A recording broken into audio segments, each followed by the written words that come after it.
Sir ನಮಸ್ತೆ. Sir ಇಲ್ಲಿಗೆ ಬ್ಯಾಡಗೊಟ್ಟು ಗ್ರಾಮಕ್ಕೆ ಮೊದಲು ಪಂಚಾಯತಿ ಯಾವಾಗ ಅಲೆಕ್ಟ್ ಆಯ್ತು ನಿಮಗೆ ತಿಳಿದಿದ್ರಿ? ಬ್ಯಾಡಗೊಟ್ಟ ಗ್ರಾಮದಲ್ಲಿ ಫಸ್ಟ್ ಗ್ರಾಮ ಪಂಚಾಯತಿ ಆರಂಭ ಆಗಿದ್ದು ಅಥವಾ ಇಲ್ಲಿಗೆ ಅಲೆಕ್ಟ್ ಆಗಿದ್ದು ಪಂಚಾಯತಿ ಅಲೆಕ್ಟ್ ಆಗಿದೆ ಎಷ್ಟರಲ್ಲಿ? ಇಲ್ಲಿ 1992ರಲ್ಲಿ ಅಂದಾಜು 92ರ ಆಸ್ಪಾಸಲ್ಲಿ ಪಂಚಾಯತಿ ಆಗಿದೆ. ಸರ್ ನೀವೆಷ್ಟರಲ್ಲಿ ಗ್ರಾಮ ಪಂಚಾಯತಿ ಮೊದಲ ಚುನಾವಣೆಯನ್ನು ಸ್ಪರ್ಧಿಸಿದ್ರಿ ಅಥವಾ ಮೊದಲು ಗ್ರಾಮ ಪಂಚಾಯತಿ ಒಳಗೆ ಪ್ರವೇಶವನ್ನು ಮಾಡಿದ್ರಿ ಮೆಂಬರ್ ಆಗಿ? ನಾವು ಈ ಬಾರಿ 2022 ಡಿಸೆಂಬರ್ಲಿ ನಡೆದಂಥ ಚುನಾವಣೆಯಲ್ಲಿ 21 ಡಿಸೆಂಬರ್ ನಡೆದಂಥ ಚುನಾವಣೆಯಲ್ಲಿ ನಾವು ಜಯಶೀಲರಾಗಿದ್ದೀವಿ. ಹಿಂದಿಂದಲೂ ಗ್ರಾಮ ಪಂಚಾಯತಿ ಎಲ್ಲ ಗ್ರಾಮ ಸಭೆಗಳಲ್ಲಿ ಬರೋದು ಮತ್ತು ಇಲ್ಲಿ ನಮ್ಮ ಗೆದ್ದು ಬರುವಂಥ ಅಭ್ಯರ್ಥಿಗಳ ಚುನಾವಣೆಗಳಲ್ಲಿ ಕೆಲಸ ಮಾಡಿ ಒಳ್ಳೆ ಸಮರ್ಥ ಅಭ್ಯರ್ಥಿಗಳನ್ನ ಗೆಲ್ಲಿಸೋದು ಇದೆಲ್ಲ ಮಾಡ್ಕೊಂಡು ಬಂದಿದೆ. ಕಳೆದ ಅವಧಿಯಲ್ಲಿ ಸ್ಪರ್ಧಿಸಬೇಕು ಅಂತ ನಾಮಿನೇಷನ್ ಕೊಟ್ಟಾಗ ಹಿರಿಯರಿಗೆ ಅವಕಾಶ ಕೊಡಿ, ನೀವು ಯುವಕರಿದ್ದೀರ, ಮುಂದೆ ಅವಕಾಶ ಇದೆ ಅಂತ ಹೇಳಿದಾಗ ನಾನು ವಾಪಸ್ ತಗೊಂಡಿದ್ದೆ. ಈ ಬಾರಿ ನಮ್ಮ ಯುವಕರು, ನಮ್ಮ ಹಿತೈಷಿಗಳು, ಒಡನಾಡಿಗಳ ಸ್ಪರ್ಧಿಸಲೇಬೇಕು, ನೀವು ಈಗಾಗಲೇ ಸಾಮಾಜಿಕ ಚಟುವಟಿಕೆಗಳಲ್ಲಿದ್ದೀರಿ, ಸಂಘ ಸಂಸ್ಥೆಗಳಲ್ಲಿದ್ದೀರಿ, ಮತ್ತು ಮಸೀದಿ ಸಮಿತಿಯಲ್ಲಿದ್ದೀರಿ, ಸಾಮಾಜಿಕ ಚಟುವಟಿಕೆಗಳಿಂದ ನೀವೇ ಉತ್ತಮ ಅಭ್ಯರ್ಥಿ, ನೀವು ಸ್ಪರ್ಧೆ ಮಾಡಬೇಕು ಅಂತ ನಮ್ಮ ಎಲ್ಲ ಹಿತೈಷಿಗಳೆಲ್ಲ ಒಡನಾಡಿಗಳ ಒತ್ತಾಯ ಮೇರೆಗೆ ನಾನು ಈ ಬಾರಿ ಚುನಾವಣೆ ಸ್ಪರ್ಧಿಸಿ ಜಯಗಳಿಸಿದ್ದೀನಿ. ಸರ್ ಇಲ್ಲೇನಾದ್ರು ನೋಡಿ, ಮೊದಲನೇ ಬಾರಿಗೆ ಬರ್ತೀರಾ, ಬಂದ ತಕ್ಷಣ ಅಧ್ಯಕ್ಷ ಆಗ್ತೀರಾ, ಅದು ಎಲ್ಲರಿಗೂ ಸಾಧ್ಯ ಇಲ್ಲ. ಯಾಕೆಂದರೆ ಚುನಾವಣೆಯಲ್ಲಿ 4-5 ಸರಿ ಗೆದ್ದವರು ಕೂಡ ಅಧ್ಯಕ್ಷ ಆಗಲಿಕ್ಕೆ ಸಾಧ್ಯ ಇರಲ್ಲ. ಅಂತರಲ್ಲಿ ಸ್ವಲ್ಪ ಬೆಂಬಲ ಇದ್ದಾಗ ಮಾತ್ರ ಇದೆಲ್ಲ ಸಾಧ್ಯ ಆಗ್ತದೆ. ಸೊ ನೀವು ಬಂದು ಮಾಡಿದಂಥ ಬದಲಾವಣೆ ಬಗ್ಗೆ ನಾವು ಮಾತನಾಡೋದಾದರೆ ಏನಾದರೂ ಸ್ವಲ್ಪ ಬದಲಾವಣೆ ಪಂಚಾಯತಿಗೆ ನಾನು ಬಂದಿದ್ದಕ್ಕೆ, ಯಾಕೆಂತಂದರೆ ಒಳಗಡೆ ಎಂಟ್ರಿ ಆದಾಗ ನಾವು ಒಬ್ಬ ಅನ್ಎಜುಕೇಟೆಡ್ ಒಳಗಡೆ ಬರೋದಕ್ಕೂ ಎಜುಕೇಟೆಡ್ ಗ್ರಾಮ ಪಂಚಾಯತ್ ಲೆವೆಲಲ್ಲಿ ಬೇರೆ ವಿಚಾರ ನಾವು ಮಾತನಾಡಿದೆ. ಒಂದು ಗ್ರಾಮ ಪಂಚಾಯತ್ ಮಟ್ಟಕ್ಕೆ ಬಂದಾಗ ಒಬ್ಬ ವಿದ್ಯಾವಂತ ಗ್ರಾಮ ಪಂಚಾಯತ್ ಒಳಗಡೆ ಬರ್ತಾನೆ ಅಂದರೆ ಏನಾದ್ರು ಒಂದು ಬದಲಾವಣೆ ನಿರೀಕ್ಷೆ ಮಾಡಿರ್ತಾರೆ ಮತ ಕೊಟ್ಟಂತ ಜನ.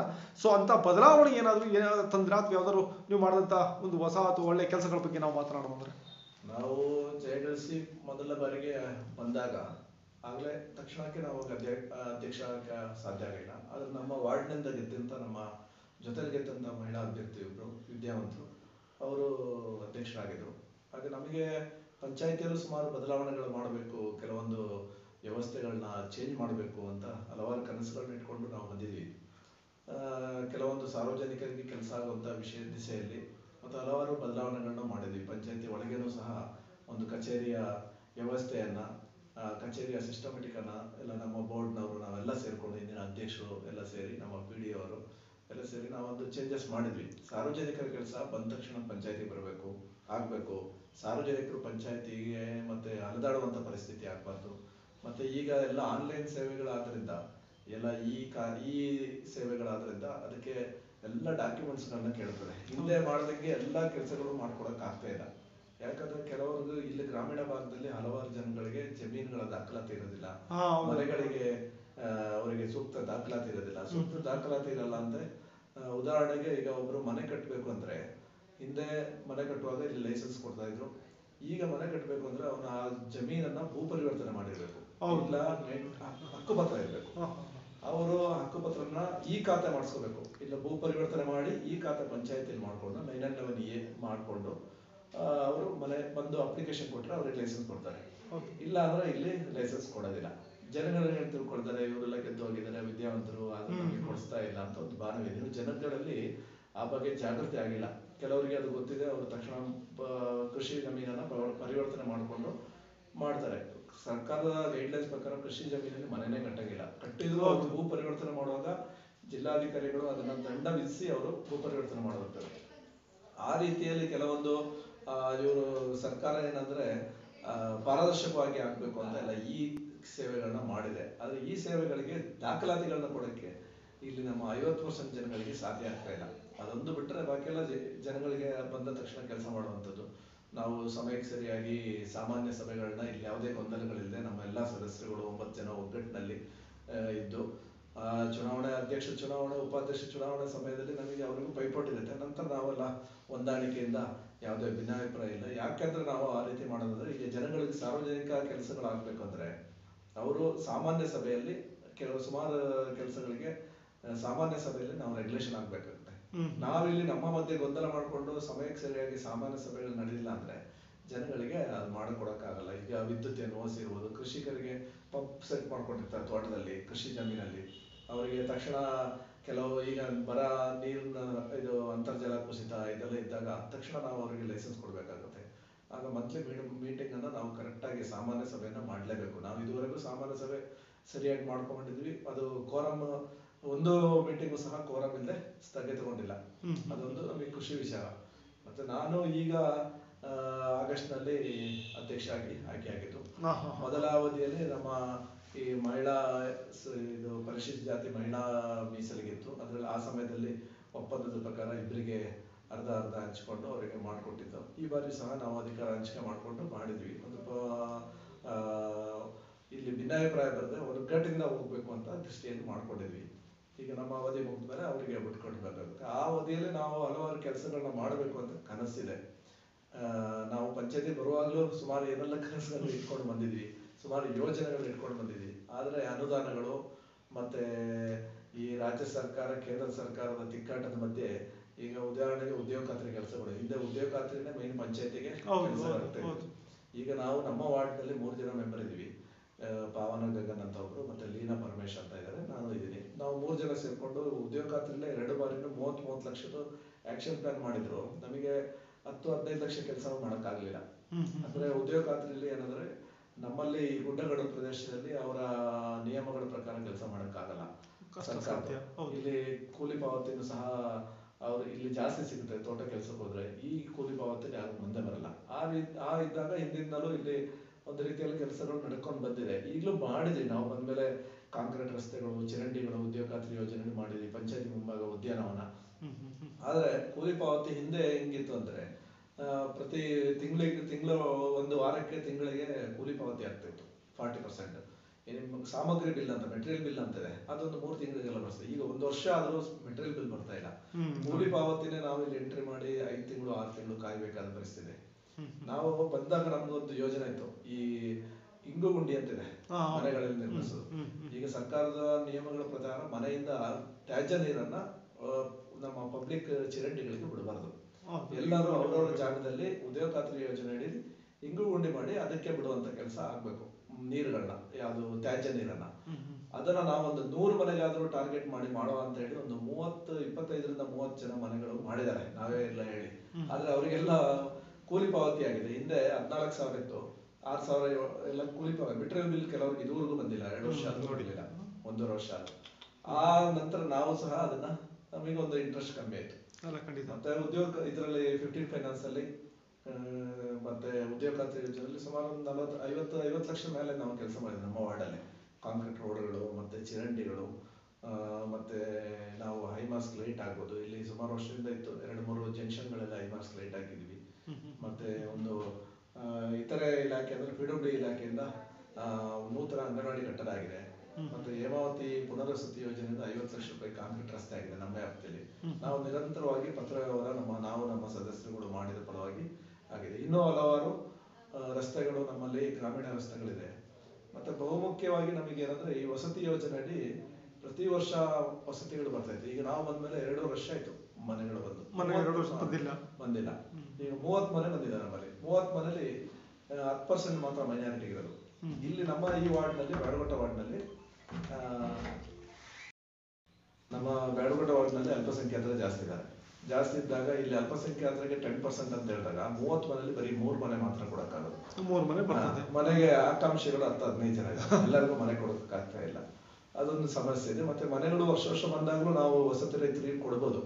ಈಗ ಅದರಲ್ಲಿ 3 ಮನೆ ತೀರಾ ಮನೆ ಪ್ರಾಬ್ಲಮ್ ಇದ್ದು ಮನೆಯೆಲ್ಲ ಬಿರುಕು ಬಂದು ಬೀಳುವಂತ ಒಂದು 3 ಜನಕ್ಕೆ ನಾವು ಮನೆ ಕೊಟ್ಟಿದ್ದೇವೆ. ಒಂದು ಖುಷಿ ಇದೆ ನಮಗೆ, ಯಾರ ಫಲಾನುಭವಿಗಳಿಗೆ ಎಲ್ಲ ಯೋಜನೆಗಳು ತಲುಪಬೇಕು ಅಂತ.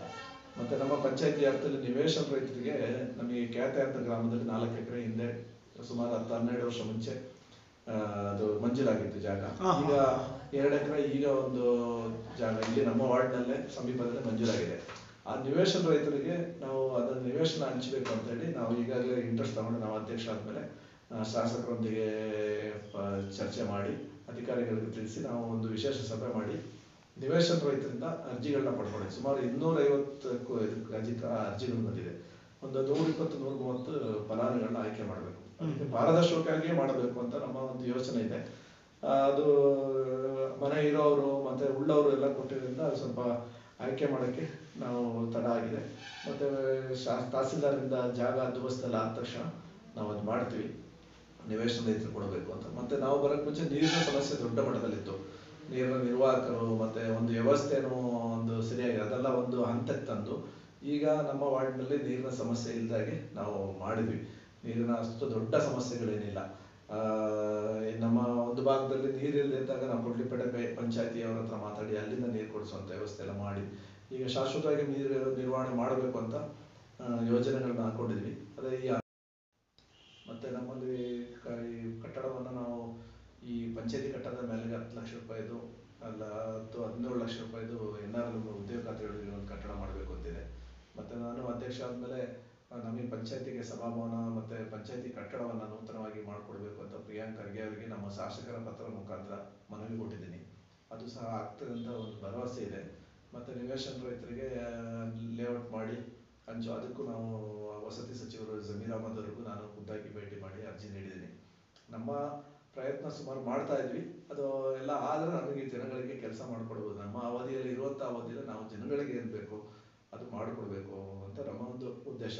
ಈಗಾಗಲೇ ನಾವು ಸಮಾಜ ಸೇವೆಯಲ್ಲೇ ಸಮಾಜಮುಖ ಕೆಲಸಗಳಲ್ಲೇ ನಾವು ನಿರಂತರವಾಗಿ ತೊಡಗಿಸ್ಕೊಂಡು ರಾಜಕೀಯ ಪಕ್ಷಗಳಲ್ಲಿ ಮತ್ತು ನಮ್ಮ ಮಸೀದಿಯಲ್ಲೂ 4-5 ವರ್ಷದಿಂದ ನಾವು ಕಾರ್ಯದರ್ಶಿಯಾಗಿ ಕೆಲಸ ಮಾಡ್ತಾ ಇದ್ದೀವಿ.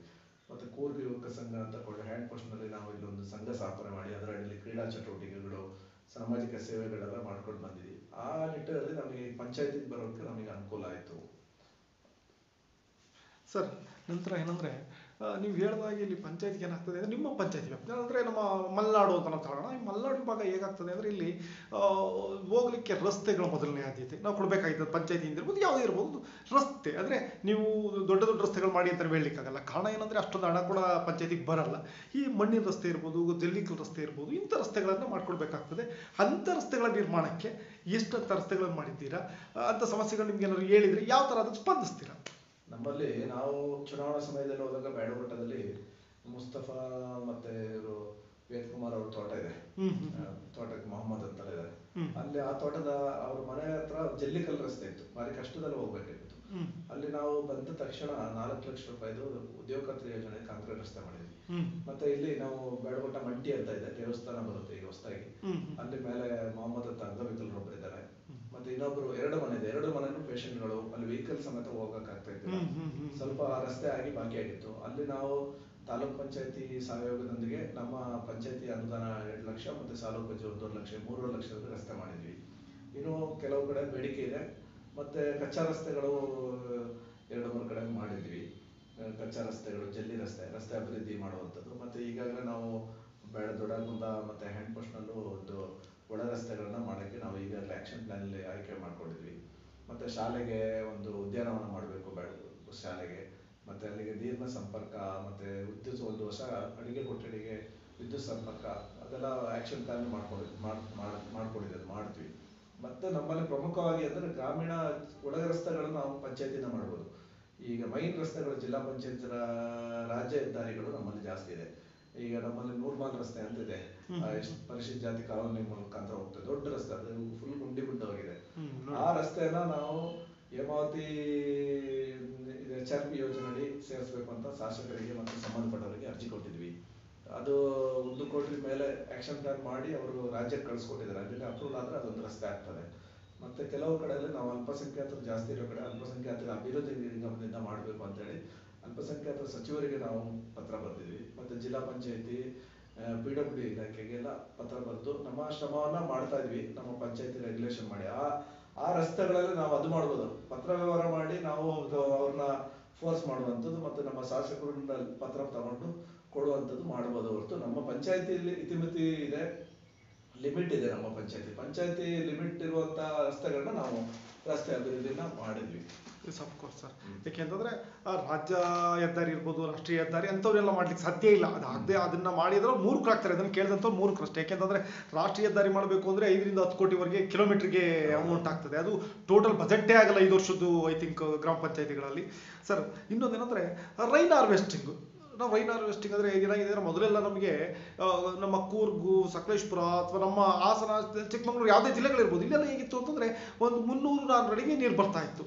ಬಟ್ ಇವಾಗ ಅದು 900ರಿಂದ 1000 ಅಡಿವರೆಗೂ, ಕೂರ್ಗಲ್ಲೇ 900 ಅಡಿ ದಾಟಿದೆ, ನಮಗೆ ಬೇರೆ ಕಡೆ ಬೇಡ, ಕೊಡಗಲ್ಲೇ 900 ಅಡಿ ದಾಟಿ ಹೋಗಿದೆ, ಅಷ್ಟೊಂದು ಅಂತರ್ಜಲ ಬತ್ತಿದೆ. ಸೊ ಹಾಗಾಗಿ ರೈನ್ ಹಾರ್ವೆಸ್ಟಿಂಗ್ ಒಂದು ಮುಖ್ಯವಾದಂಥ ಒಂದು ಇದು, ಅದನ್ನು ತಡಿಬೇಕು ಅಂದರೆ ನಾವು ರೈನ್ ಹಾರ್ವೆಸ್ಟ್ ಮಾಡಲೇಬೇಕಾಗ್ತದೆ. ಸೊ ಈ ವಿಚಾರವಾಗಿ ನಿಮ್ಮ ಪಂಚಾಯಿತಿ ಎಷ್ಟೆಲ್ಲ ಯೋಜನೆಗಳನ್ನು ರೂಪಿಸಿದೆ, ಅಥವಾ ಈಗ ಮನೆ ಕಟ್ಟಿ, ನೀವು ಹೇಳಿದ್ರೆ ಮನೆ ಕಟ್ಟಬೇಕಾದ್ರೆ ಒಂದು ದೇಶ ಸ್ಥಳಕ್ಕೆ ಬರ್ತಾನೆ, ಅಥವಾ ಒಂದು ಬೋರ್ವೆಲ್ ತೆಗಿತಕ್ಕಂಥವನು ನಿಮ್ಮಲ್ಲಿಗೆ ಬಂದು ಪರ್ಮಿಷನ್ ತಗೊಂಡು ನಂತರನೇ ಒಂದು ಬೋರ್ವೆಲ್ ತೆಗಿಬೇಕಾಗ್ತದೆ, ಇಂಥವ್ರಿಗೆಲ್ಲ ಏನೋ ಕಂಡೀಷನ್ಸ್ ಇದೆಯಾ ನೀವು ರೈನ್ ಹಾರ್ವೆಸ್ಟ್ ಮಾಡಲೇಬೇಕು ಅಂತ, ಹೇಗೆ ಸರ್? ಈಗ ನಮ್ಮಲ್ಲಿ ಏನಂದ್ರೆ ಮೈನ್ ನೀವು ಹೇಳಿದಂಗೆ ಇಲ್ಲೆಲ್ಲ ರೈತರು ಕಾಫಿ ತೋಟಗಳಿಗೆ ಮಳೆನೂ ಕಮ್ಮಿ ಇದೆ. ಈ ಟೈಮಲ್ಲಿ ಎಲ್ಲರೂ ಒಂದು ಬೋರ್ ಇರೋನು 2 ಬೋರ್ 3 ಬೋರ್ ತೆಗಿಯ. ಖಂಡಿತ ಸರ್, ಸತ್ಯ. ಅದರಿಂದ ಅಂತರ್ಜಲನು ಅವ್ರಿಗೂ ಅನಿವಾರ್ಯ ಇದೆ. ರೈತರಿಗೆ ನೀರು ಹೊಡಿಲೇಬೇಕು, ಇಲ್ಲಾಂದ್ರೆ ಅವ್ರ ಬೆಳೆ, ಒಂದು ಪ್ರಮುಖ ಬೆಳೆನೇ ಕಾಫಿ ಬೆಳೆ ಇರ್ತದೆ, ಮೆಣಸು ಕಾಫಿ ಎಲ್ಲ ಹಾಳಾಗ್ತದೆ. ಅದಕ್ಕೆ ಅವರು ಅಂತರ್ಜಲ ಅದರಲ್ಲಿ ಪ್ರಾಬ್ಲಮ್ ಆಗ್ತದೆ. ಈಗ ನಮ್ಮ ಪಂಚಾಯತಿನೂ ಸಹ ಈಗ ಹಿಂದಕ್ಕೂ ಈಗಲೂ ಜನಗಳು ನೀರು ಬಳಕೆ ಜಾಸ್ತಿ ಆಗ್ತದೆ. ಒಂದು ಮನೆಗಳು ಜಾಸ್ತಿ ಆಗ್ತದೆ, ಮನೆಗಳಲ್ಲಿ ಬೆಂಬಲಗಳು ಜಾಸ್ತಿ ಆಗ್ತದೆ. ಮತ್ತೆ ಈ ಆಧುನಿಕ ಜೀವನ ಶೈಲಿಯಿಂದ ನೀರಿನ ಏನು ಬಳಕೆನೂ ಸಹ ಜಾಸ್ತಿ ಆಗ್ತದೆ. ಅದರಿಂದ ನಾವು ಪಂಚಾಯತಿಂದ ಹಿಂದೆ ಏನೋ 1 ಗಂಟೆ ಓಡ್ತಾ ಇತ್ತು, ಅದು 3 ಗಂಟೆ 4 ಗಂಟೆ ಓಡುವಂಥದ್ದು, ಬೆಳಗ್ಗೆ ಸಂಜೆ. ಕೆಲವೊಂದು ಬೋರ್ಗಳು ಒಂದು ಇಡೀ ದಿನ ಓಡಿಸುವಂತ ಪರಿಸ್ಥಿತಿ ಇದೆ. ಅಂತರ್ಜಲ ಕುಸಿತ ಆಗ್ತದೆ, ಕೆಲವು ಕಡೆ ಸಿಲ್ಟ್ ಬಂದು ಬೋರ್ ಎಲ್ಲ ಮುಚ್ಕೊಂಡು ಹೋಗೋದು. ಅದಕ್ಕೆ ನಾವು ಅಂದ್ರೆ ಅಂತರ್ಜಲಕ್ಕೆ ಹಲವಾರು ಮಾಹಿತಿಗಳು ಅದೆಲ್ಲ ಕೊಡ್ತಾ ಇದೀವಿ ಜನಗಳಿಗೆ. ಅಂತರ್ಜಲನ ಇಲಾಖೆಯಿಂದನೂ ಸಹ ಮಾಹಿತಿ ಇದೆ. ಮತ್ತೆ ನಾವು ಏನ್ ಮಾಡ್ಬೋದು ಅಂದ್ರೆ ನಮ್ಮ ಸದಸ್ಯರುಗಳು ಸಹ ಈಗಾಗಲೇ ನಮ್ಮ ಸಭೆಗಳಲ್ಲಿ, ಮೀಟಿಂಗ್ ಅಲ್ಲಿ, ನಮ್ಮ ಸಾಮಾನ್ಯ ಸಭೆಯಲ್ಲಿ ಅಭಿಪ್ರಾಯನ ತಿಳಿಸಿದ್ದಾರೆ. ನಾವು ಈಗಾಗಲೇ PDOಗಳಿದ್ವಿ, ರೆಗ್ಯುಲೇಷನ್ ಮಾಡಿದ್ವಿ. ಏನಂದ್ರೆ ಮನೆಗೆ ಲೈಸೆನ್ಸ್ ಕೊಡುವಾಗ ಅವರಿಗೆ ಕಡ್ಡಾಯವಾಗಿ ನೀವು ಅಂತರ್ಜಲವನ್ನ ವೃದ್ಧಿಸುವಂತ ಕೆಲಸಗಳನ್ನ ನೀವು ಮಾಡಬೇಕು. ಆ ನೀರಿನ ಪೋಲಾಗದಂತೆ, ಮಳೆ ನೀರು ಪೋಲಾಗದಂತೆ ನೀವು ಮನೆಗಳಲ್ಲಿ ಅಂತರ್ಜಲವನ್ನ ಕಾಪಾಡುವಂತ ಕೆಲಸಗಳನ್ನ ಮಾಡಬೇಕು. ಅದಕ್ಕೆ ಒಂದು ಗೈಡ್ಲೈನ್ಸ್ ಮಾಡಿ ನಾವೇ ಅವರಿಗೆ ಲೈಸೆನ್ಸ್ ಕೊಡುವಾಗ ಅದರಲ್ಲಿ ಒಂದು ನಿಯಮ ಮಾಡಿ ಕೊಡಬೇಕು ಅಂತ ನಾವು ತೀರ್ಮಾನ ಮಾಡಿದ್ವಿ. ಮತ್ತೆ ಜನಗಳು ಸಹ ಅದೇ ರೀತಿ ಎಲ್ಲರೂ ಮನೆ ಕಟ್ಟುವಾಗ ಮನೆಯಿಂದ ಏನು ಮಳೆ ನೀರು ಪೋಲಾಗದಂತೆ ಪ್ರತಿಯೊಬ್ರು ಅದನ್ನ ಅಂತರ್ಜಲಕ್ಕೆ ಬಳಕೆ ಮಾಡ್ಕೊಂಡ್ರೆ, ಇಂಗುವಂತ ವ್ಯವಸ್ಥೆ ಮಾಡ್ಕೊಂಡ್ರೆ ಅಂತರ್ಜಲ ಹೆಚ್ಚಾಗ್ತದೆ. ಇದರಿಂದ ಮುಂದಿನ ದಿನಗಳಲ್ಲಿ ನಮಗೆ ನೀರಿಗೆ ದೊಡ್ಡ ಹೋರಾಟ ಆಗುವಂತ ಪರಿಸ್ಥಿತಿ ಬರುತ್ತದೆ. ಕುಡಿಯುವ ನೀರಿಗೆ ಖಂಡಿತ ಸರ್, ಖಂಡಿತ ಆಗ್ತದೆ. ಹೌದೌದು ಸರ್. ನಂತರ ನಾವು ಕುಡಿಯುವ ನೀರಿನ ವಿಚಾರ ಮಾತಾಡೋದಾದ್ರೆ, ಕೆಲವು ನದಿಯನ್ನು ಆಶ್ರಯಿಸಿರ್ತಾರೆ ಕುಡಿಯುವ ನೀರಿಗೆ, ಕೆಲವು ಡ್ಯಾಮ್ಗಳನ್ನು ಆಶ್ರಯಿಸಿರ್ತಾರೆ, ಮತ್ತೆ ಕೆಲವು ಬೋರ್ವೆಲ್ಗಳು, ಸಾಮಾನ್ಯವಾಗಿ ಬೋರ್ವೆಲ್ಗಳನ್ನು ತೆಗಿತೀವಿ. ನಾವು ಆಗಲೇ ಬೋರ್ವೆಲ್ಗಳ ನಾವು ಮಾತಾಡ್ತಿದ್ರಿ.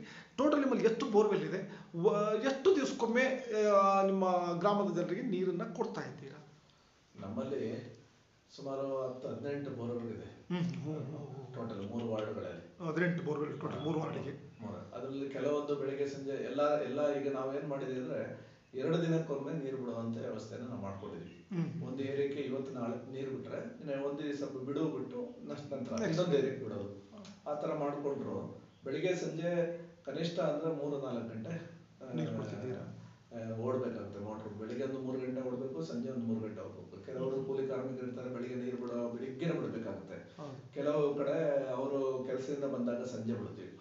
ಆ ತರ ಅಲ್ಲಿ ವಾಟರ್ ಮ್ಯಾನ್ಗಳು ಆ ಜನರ ಬೇಡಿಕೆಗೆ ಅನುಸಾರವಾಗಿ ಆ ಟೈಮಿಂಗ್ಸ್ ಫಿಕ್ಸ್ ಮಾಡ್ಕೊಂಡು ಮಾಡ್ತಾ ಇದ್ದಾರೆ.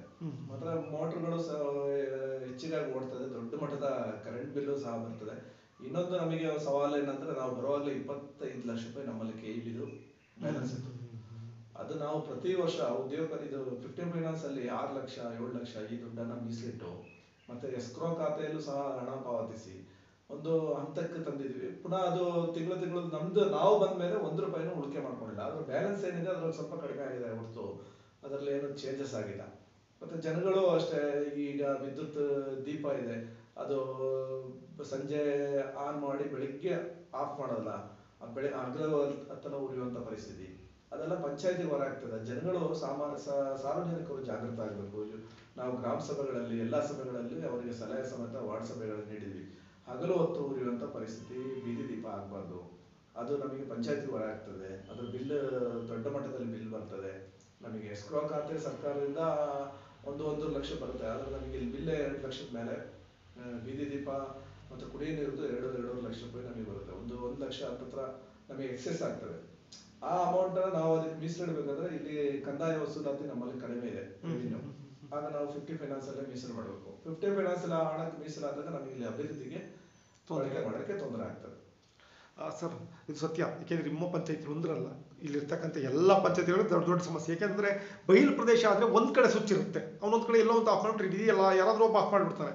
ಬಟ್ ನಿಮ್ಮ ಈ ಸೋಮವಾರಪೇಟೆ ತಾಲೂಕು ನಾವು ಯಾವುದೇ ಪಂಚಾಯತಿಗೆ ಹೋದ್ರೂ ದೊಡ್ಡ ಸಮಸ್ಯೆ ಏನಂದ್ರೆ ಲೈಟ್ ಉಳಿತಾನೆ ಇರ್ತದೆ, 10 ಗಂಟೆ ಆದರೂ ಆಫ್ ಮಾಡ್ತಕ್ಕಂಥವ್ರು ಇರಲ್ಲ. ಈಗ ಒಂದೊಂದೇ ಒಂದು ಸ್ವಿಚ್ ಇರ್ತದೆ ಸರ್. ನಂತರ ಇನ್ನೊಂದೇನೆಂದರೆ ನಿಮ್ಗೆ ಇಲ್ಲಿ ಬೀದಿ ದೀಪ ಕೂಡ ತುಂಬ ಇಂಪಾರ್ಟೆಂಟ್ ನಮ್ಮ ಅದರಲ್ಲಿ. ಏಕೆಂದರೆ ನೋಡಿ ಬೇರೆ ಡಿಸ್ಟಿಕ್ ಅಲ್ಲ, ಇದು ನಮ್ಮ ಹಾಸನ ಬಾರ್ಡರ್ ಆದ್ರಿಂದ ಏನಾಗ್ತದೆ ಅಂದರೆ ಇಲ್ಲಿ ಹಾನಿ ಹಾವಳಿ ಖಂಡಿತವಾಗ್ಲೂ ಇದ್ದೇ ಇರುತ್ತೆ. ಈ ಹಾನಿ ಹಾವಳಿ ಇರೋದ್ರಿಂದ ರಾತ್ರಿ ಹೊತ್ತು ತಿರುಗಾಡಲಿಕ್ಕೆ ದೊಡ್ಡ ಸಮಸ್ಯೆ, ಬೆಳಕಿಲ್ಲ ಹೊರಗಡೆ ಬರಲಿಕ್ಕೆ ಆಗಲ್ಲ, ಭಯ ಆಗ್ತದೆ. ಸೊ ಹಾಗಾಗಿ ನೀವು ಬೀದಿ ದೀಪದ ಬಗ್ಗೆ ನಾವು ಮಾತನಾಡೋದಾದ್ರೆ ಎಷ್ಟು ಮಟ್ಟಿಗೆ ಬೀದಿ ದೀಪವನ್ನು ಪೂರೈಸಿದ್ದೀರಾ ಸರ್? ಬೀದಿ ದೀಪ ನಮ್ಮಲ್ಲಿ ಏನಂದ್ರೆ ಹಿಂದಿಂದನೂ ಸಹ ಒಂದೊಂದು ಮನೆ ಹತ್ರ ಮತ್ತೆ ಅವರಿಗೆ ಜನಗಳ ಬೇಡಿಕೆ ಅನುಸಾರಿ ಹಿಂದಿಂದನೇ ಹಾಕಿದ್ದಾರೆ. ಹಾಕ್ಬಿಟ್ಟು ಕೆಲವು ಕಡೆಗಳಲ್ಲಿ ನಮ್ಮಲ್ಲಿ ಏನಂದ್ರೆ 3 ಫೇಸ್ ಲೈನ್ ಇದ್ರೆ ನಾವು ಒಂದು ಸ್ವಿಚ್ ಹಾಕ್ಬಿಟ್ಟು ಮೀಟರ್ ಹಾಕಿ ಅದನ್ನು ಕತ್ಸುವಂತ ವ್ಯವಸ್ಥೆ ಮಾಡ್ಬೋದು. ಈಗ ಆನೆ ಸಮಸ್ಯೆಗಳು ಕೆಲವು ಕಡೆ ಕಾಡುಗಳು ಇರ್ತವೆ, ಅಂತ ಕಡೆ ಎಲ್ಲ ನಾವು ಲೈಟ್ ಹಾಕ್ಬೇಕಾಗುತ್ತೆ. ಜನಗಳು ಸಹ ಮೀಟಿಂಗ್ ಅಲ್ಲಿ ಬಂದು ಅರ್ಜಿ ಕೊಟ್ಟು ಎಲ್ಲ ಮಾಡ್ತಾರೆ. ಆಗ ಒಂದು ಕಂಬಕ್ಕೆ ಒಂದು ಸ್ವಿಚ್ ಹಾಕುವಂಥದ್ದು ಸಮಸ್ಯೆ. ಆ ಸಮಸ್ಯೆ ಆದಾಗ ಇಲ್ಲಿ ವಿದ್ಯುತ್ ಇಲಾಖೆವರೆಗೂ ಸಹ ಅದು ಲೆಕ್ಕಕ್ಕೆ ಬರೋದಿಲ್ಲ. ಅವರು ವಾರ್ಷಿಕವಾಗಿ ನಮಗೆ ಒಂದು ಬಿಲ್ ಅನ್ನು ಹಾಕ್ತಾರೆ, ಅದಕ್ಕೆ ಬ್ಯಾಕಪ್ ಅಂತ ಒಂದು ಬಿಲ್ ಅನ್ನು ಹಾಕ್ತಾ ಇದ್ದಾರೆ ವಾರ್ಷಿಕವಾಗಿ. ಆದ್ರೂ ಅದೊಂದು ಕರೆಂಟ್ ಪೋಲ್ ಆಗುವಂತ ಸಮಸ್ಯೆ. ಅದಕ್ಕೆ ವಿದ್ಯುತ್ ಇಲಾಖೆಗೆ ನಾವು ಈಗಾಗಲೇ ಮನವಿ ಕೊಟ್ಟು ಆ ಫೇಸ್ ಲೈನ್ ಅನ್ನು ಹೇಳ್ಕೊಡಿ ಅಂತ ಹೇಳಿದ್ದಾರೆ. ಅವರು ನೀವು ಅದನ್ನ ಹಣ ಕಟ್ಟಬೇಕು, ನಮ್ಮಲ್ಲಿ ಇಲ್ಲ ಅಂತ ಹೇಳ್ತಾರೆ. ಆ ರೀತಿಯಲ್ಲಿ ಈಗ ಜನಗಳಿಗೂ ಸಮಸ್ಯೆ ಇರೋದ್ರಿಂದ ಅವರು ಏನೋ ಅದಕ್ಕೆ ಕಟ್ ಮಾಡ್ಲಿಕ್ಕೆ ಹೋಗಿಲ್ಲ, ನಾವು ಕಟ್ ಮಾಡಿಲ್ಲ, ಅದು ಹಂಗೆ ಇದೆ. ಜನಗಳು ಏನಂದ್ರೆ ಅಂತ ಜಾಗದಲ್ಲಿ ಅವರೇ ಸ್ವಯಂ ಪ್ರೇರಿತವಾಗಿ ಸ್ವಿಚ್ ಆಫ್ ಮಾಡುವಂತ ಕೆಲಸ ಮಾಡಿದ್ರೆ ಅದು ತೊಂದರೆ ಆಗೋದಿಲ್ಲ.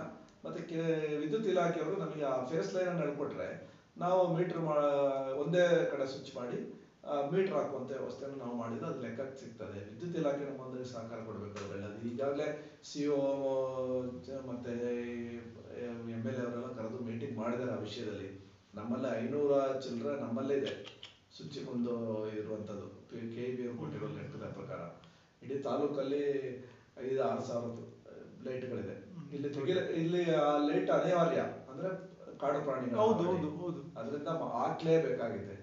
ನಾವು ವಾರ್ಷಿಕವಾಗಿ ವಿದ್ಯುತ್ ದೀಪವನ್ನೇ 3-4 ಸಲ ನಾವು ಹಾಕುವಂತ ವ್ಯವಸ್ಥೆ ಮಾಡ್ತಾ ಇದೀವಿ ನಮ್ಮಲ್ಲಿ.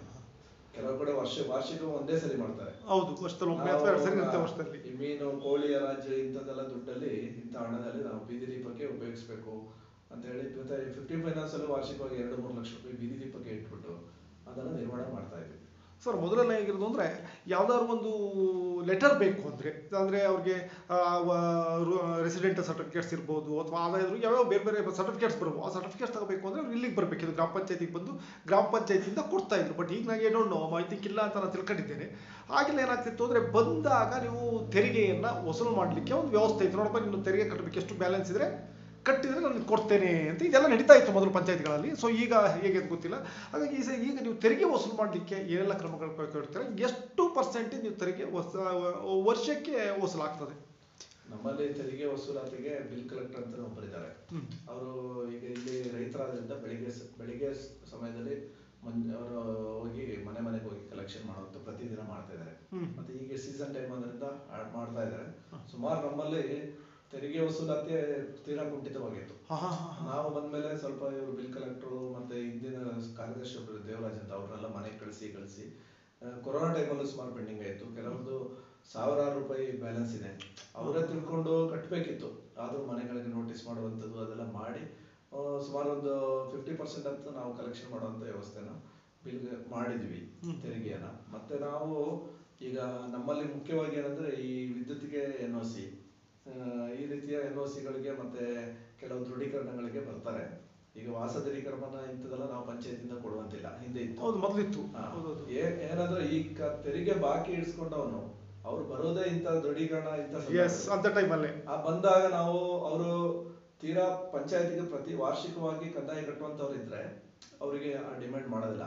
ಪಂಚಾಯತ್ ಕಡೆ ತೆರಿಗೆ ನೋಡೋದಿಲ್ಲ, ಅವ್ರು ಇಂಥ ಅವಶ್ಯಕತೆಗಳು ಬಂದಾಗ ಮಾತ್ರ ಬರ್ತಾರೆ. ಅಂತ ಸಮಯದಲ್ಲಿ ಮನೆಗೆ ಹೋದಾಗ್ಲೂ ಕಟ್ಟೋದಿಲ್ಲ. ಆಗ ಅವ್ರ ಹತ್ರ ನಾವು ಕಟ್ಸ್ಲೇಬೇಕಾಗ್ತದೆ, ಅದು ಮಾಡ್ತಾರೆ. ಅದು ಬಿಟ್ರೆ ಸುಮ್ಮನೆ ಅವ್ರನ್ನ ಕಟ್ಟಿದ್ರೆ ಮಾತ್ರ ತೊಂದರೆ ಕೊಡುವಂಥದ್ದು ಅದು ಯಾರು ನಮ್ಮಲ್ಲಿ ಅಧಿಕಾರಿಗಳು ಮಾಡ್ತಾ ಇಲ್ಲ. ಮತ್ತೆ ಈಗ ಸುಮಾರು ದೃಢೀಕರಣ ಕೊಡೋಕೆ ಹಲವಾರು ಗೈಡ್ಲೈನ್ಸ್ಗಳಿದೆ. ಆ ಗೈಡ್ಲೈನ್ಸ್ ಪ್ರಕಾರ ನಮ್ಮ ಈ ಗ್ರಾಮೀಣ ಭಾಗದಲ್ಲಿ ಎಲ್ಲಾ ದೃಢೀಕರಣಗಳನ್ನ ಜನಗಳಿಗೆ ಕೊಡಕ್ಕೆ ಆಗ್ತಾ ಇಲ್ಲ. ಆಯ್ತು. ಮತ್ತೆ ಕೆಲವೊಂದು ನಾವು ವಿದ್ಯಾಭ್ಯಾಸಕ್ಕೆ ಈಗ ದೂರದ ಪ್ರಮಾಣ ಪತ್ರ ಅಂತಿದೆ, ಅದು PWD ಇಲಾಖೆಯನ್ನು ಕೊಡೋದು. ಆದ್ರೂ ನಾವು PWD ಹೇಳಿ ವಿದ್ಯಾಭ್ಯಾಸಕ್ಕೋಸ್ಕರ ಕೊಡಿ ಅಂತೆಲ್ಲ ಹೇಳಿ ಕೊಡಿಸ್ತಾ ಇದೆ. ಈಗ ಸರ್ಕಾರ ಸ್ಟ್ರಿಕ್ಟ್ ಆರ್ಡರ್ ಮಾಡಿ ನೀವು ಕೊಡಂಗೇ ಇಲ್ಲ PWD ನೋಡಿ. ಅದು ನಾವು ಶಿಕ್ಷಣಕ್ಕೆ ವಿದ್ಯಾರ್ಥಿಗಳಿಗೆ ಅನುಕೂಲ ಆಗ್ಲಿ ಅಂತ ಕೊಟ್ಟಿದ್ವಿ ಅಂತ. ಆ ಟೈಮಲ್ಲೆಲ್ಲ ನಾವು ಅದನ್ನ ಫೀಸ್ ಕಟ್ಸ ಶಿಕ್ಷಣ ಇಂಥ ವಿಷಯಗಳಲ್ಲಿ ಬಂದಾಗ ಅವರಿಗೆ ಕಂದಾಯ ಡಿಮ್ಯಾಂಡೇ ಮಾಡಬಾರ್ದು ಅಂತ ಹೇಳಿದ್ವಿ. ಬೇರೆ ಈಗ ಮನೆದು ದೃಢೀಕರಣ ಈ ತರ NOC ಎಲ್ಲ ಬಂದಾಗ ಅವರು ಕಂದಾಯವನ್ನು ಕಳಿಸಬಹುದು. ಮತ್ತೆ ಕಾರ್ಮಿಕರಿಗೆ ಕಾರ್ಮಿಕರ ದೃಢೀಕರಣ ಇದೆ. ಆ ಟೈಮಲ್ಲಿ ಕಾರ್ಮಿಕ ಸರ್ಟಿಫಿಕೇಟ್ ಈಗ ಕಾರ್ಮಿಕ ಇಲಾಖೆಯನ್ನ ತಗೊಳ್ಬೇಕಂದ್ರೆ ಇಲ್ಲಿ ದೃಢೀಕರಣ ಪಂಚಾಯತಿಗೆ ಬೇಕು. ಆಗ ನಾವು ಅವ್ರ ಕಾರ್ಮಿಕ ಇಲಾಖೆಯ ಕಾರ್ಡ್ ಇದ್ರೆ ಅಂತವ್ರನ್ನ ನಾವು ಐಡೆಂಟಿಫೈ ನಮ್ಮ ಸದಸ್ಯರುಗಳು ಕಾರ್ಮಿಕರ ನೋಡ್ಬಿಟ್ಟು PDO ಹೇಳಿದ್ರೆ ಅವ್ರು ಕೊಟ್ಟಿದ್ದಾರೆ. ಮತ್ತೆ ಕೆಲವೊಂದು ದೃಢೀಕರಣಗಳು ಇದೆ. ಇದೇ ರೀತಿ ಈ ಕೃಷಿ ಇಲಾಖೆಗೆ ಎಲ್ಲ PDOಗಳದ್ದು ದೃಢೀಕರಣ ಬೇಕಾಗ್ತದೆ. ಮತ್ತೆ ಮಳೆ ಹಾನಿಯಲ್ಲಿ ಹಾನಿಗೊಂಡ ಮನೆಗಳಿಗೆ ಕಂದಾಯ ಇಲಾಖೆ ಮತ್ತು ನಮ್ಮ ಪಂಚಾಯತಿ ಅಭಿವೃದ್ಧಿ ಅಧಿಕಾರಿಗಳು ಜಂಟಿಯಾಗಿ ಕೊಡ್ಬೇಕು. ಆ ರೀತಿಯ ದೃಢೀಕರಣಗಳನ್ನ ಕೊಡ್ತಾ ಇದೀವಿ. ಮತ್ತೆ NOCಗಳು ಕರೆಂಟ್ NOC ಎಲ್ಲ ಕೊಡುವಾಗ ಜಾಗ ಸ್ಥಳಕ್ಕೆ ದಾಖಲಾತಿನೇ ಇದ್ದಾಗ ಅವರು ಈಗ ಈ ಆನ್ಲೈನ್ ಆಗೋದ್ರಿಂದ ಅದೆಲ್ಲ ನಾವು ಅದನ್ನ ದಾಖಲಾತಿಗಳನ್ನ ಸ್ಕ್ಯಾನ್ ಮಾಡದೆ ಕೊಡುವಂಗಿಲ್ಲ.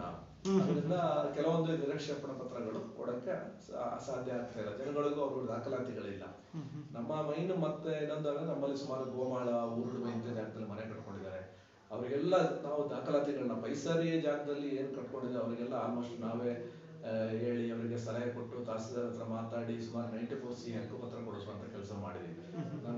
ನಮ್ಮ ವಾರ್ಡ್ನಲ್ಲೇ ಸುಮಾರು 70-80 ಜನಕ್ಕೆ ನಾವು ಹಕ್ಕುಪತ್ರ ಕೊಡಿಸುವಂತ ಕೆಲಸ. ಇನ್ನೊಂದು 100 ಮನೆಗಳಿಗೆ ಅವರು ಗೋಮಾಳ, ಊರುಡುವೆ ಜಾಗದಲ್ಲಿ ಕಟ್ಟಿದ್ದಾರೆ. ಅದಕ್ಕೆ ಸರ್ಕಾರದಲ್ಲಿ ಕಾನೂನು ಬರಬೇಕು. ಅವ್ರ ಹತ್ರೆಲ್ಲ ಅರ್ಜಿ ಕೊಡಿಸುವಂತ ಕೆಲಸ ಮಾಡಿದ್ವಿ.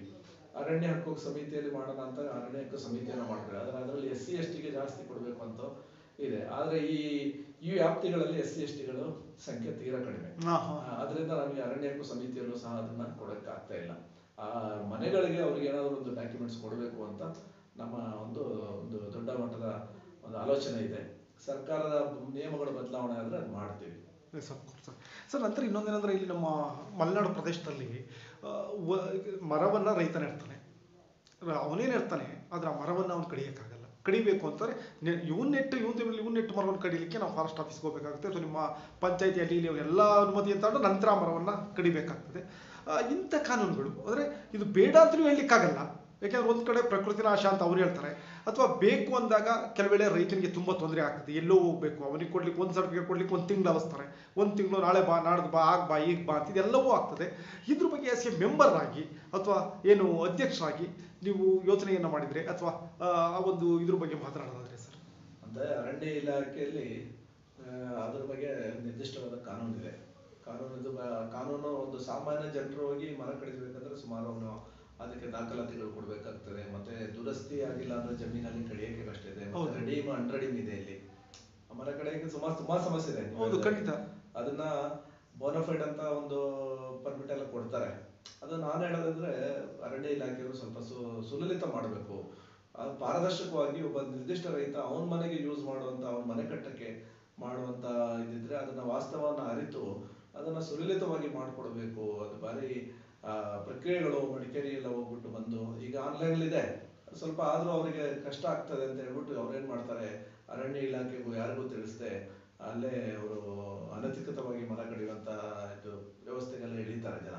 ಅದರಿಂದ ಇವರು ಸ್ವಲ್ಪ ಕಾನೂನನ್ನ ಸಡಿಲ ಮಾಡಿ ಸುಲಲಿತವಾಗಿ ಮಾಡಬೇಕು. ಪರವಾನಗಿ ಇಲ್ಲದೆ ಕಡಿಯಕ್ಕೆ ಅವ್ರಿಗೆ ಅನುಮತಿ ಕೊಡೋದು ಬೇಡ, ಪರವಾನಗಿ ಕೊಡ್ಲಿ. ಪರವಾನಗಿ ಕೊಡುವಂತ ಕ್ರಮವನ್ನ ಇನ್ನೂ ಸುಲಲಿತವಾಗಿ ಜನರಿಗೆ ಕೈ ಎಡಕುವಂತ ಇದರಲ್ಲಿ ಮಾಡಬೇಕು ಅಂತ ನಾವು ಈ ಮೂಲಕ ಮನವಿ ಮಾಡ್ಕೊಳ್ತೀವಿ ಅರಣ್ಯ ಇಲಾಖೆಯಿಂದ. ಎಸ್ ಆಫ್ ಕೋರ್ಸ್ ಸರ್, ಖಂಡಿತ. ನಮ್ಮ ಇದೇನಂತಂದ್ರೆ ಗ್ರಾಮ ಪಂಚಾಯತಿ ಅಂದ್ರೆ ಗೊತ್ತಿರುತ್ತೆ ಅವರಿಗೆ. ಈಗ ನಾನು ಇರ್ತಕ್ಕಂಥ ಆಧುನಿಕ ರೈತರಿಗಲ್ಲ, ಅದರಲ್ಲಿ ಕೆಲವರು ಇರ್ತಾರೆ ಪಾಪ, ಅವ್ರಿನ್ನೂ ಕೂಡ ನಮ್ಮ ಗ್ರಾಮೀಣ ಪ್ರದೇಶದಲ್ಲಿ ಅತ್ಯಂತ ಮಲೆನಾಡೊಳಗೆ ಇದ್ದಾರೆ. ಅಂತ ಕೆಲವು ರೈತರಿಗೆ ಗ್ರಾಮ ಪಂಚಾಯತ್ ಸದಸ್ಯ ಆದ್ರೆ ಬೇಗ ಸಿಗ್ತಾನೆ. ನೋಡಪ್ಪ ಅವನಿಗೆ ತೋರಿಸು, ಅವನಿಗೆ ಸರ್ಟಿಫಿಕೇಟ್ ತಗ, ಅಥವಾ ನಿಮ್ಮ ಪಂಚಾಯತಿಗೆ ಬಂದು PDO ಇಂದ ಅಧಿಕಾರಿಗಳಿಂದ PDO ಇಂದ ಸರ್ಟಿಫಿಕೇಟ್ ಅವ್ರಿಗೆ ಈಸಿಯಾಗಿ ಆಗ್ತದೆ. ಇಲ್ಲಿಂದ ನೀನು ಹೋಗಿ ಅರಣ್ಯ ಅಧಿಕಾರಿ ಹುಡುಕೊಂಡು ಹೋಗಿ ಅವನ ಹತ್ರ ತುಂಬ ನಿಜವಾಗ್ಲೂ ಇದು ಒಂದು ರೀತಿ ಬೇಡದೇ ಇರ್ತಕ್ಕಂಥ ಕೆಲಸ ಅಂತ ಅನ್ಸುತ್ತೆ. ಯಾಕೆಂದ್ರೆ ಕಾಡಿನ ಮರ ಕಡಿಯಲ್ಲ, ಆದರೆ ಅದು ನಿಯಮವನ್ನು ಪೂರ್ತಿ ಸಣ್ಣ ಮಾಡೋಕ್ಕಾಗಲ್ಲ. ಯಾಕೆಂದ್ರೆ ಕಡ್ದವ್ರನ್ನ ಜಮೀನು ಅಂತ ಕಡ್ತಾಂಡೋಗಂಥವ್ರು ಇರ್ತಾರೆ. ಬಟ್ ಅದಕ್ಕೆ ಬೇಕಾದನ್ನ ಕೊಡ್ಲಿ, ಬೇಡದೇ ಇದ್ದ ಸ್ವಲ್ಪ ತಗ್ಗು ನೀವು ಹೇಳಿದಾಗೆ ಸ್ವಲ್ಪ ಕಡಿಮೆ ಮಾಡಿ ತೀರಾ PDO ಹತ್ರಕ್ಕೆ ಬಂದರೆ ಅವನಿಗೆ ಸುಲಭ ಆಗ್ತದೆ, ಈಸಿ. ಯಾಕೆಂದ್ರೆ ಒಬ್ಬ ಗ್ರಾಮ ಪಂಚಾಯತ್ ಮೆಂಬರ್ ನೀವು ಪರಿಚಯ ಇರ್ತೀರ, ಅವನಿಗೆ ತಕ್ಷಣ ನಿಮ್ಮ ಹತ್ರ ಅವನ ಅಹವಾಲನ್ನ ಸಲ್ಲಿಸಬಹುದು. ಹಾಗೆ ಸರ್, ನಂತರ ಏನಾಗ್ತದೆ ಅಂದರೆ ಬಜೆಟ್ ಬಗ್ಗೆ ನಾವು ಮಾತನಾಡೋದಾದ್ರೆ ನಿಮ್ಮ ವಾರ್ಷಿಕ ಬಜೆಟ್ ಎಷ್ಟು ಮಾಡ್ತೀರಾ? ಆ ಬಜೆಟ್ ಹೇಗಿದೆ ಮಾತಾಡ್ಬೋದಾ?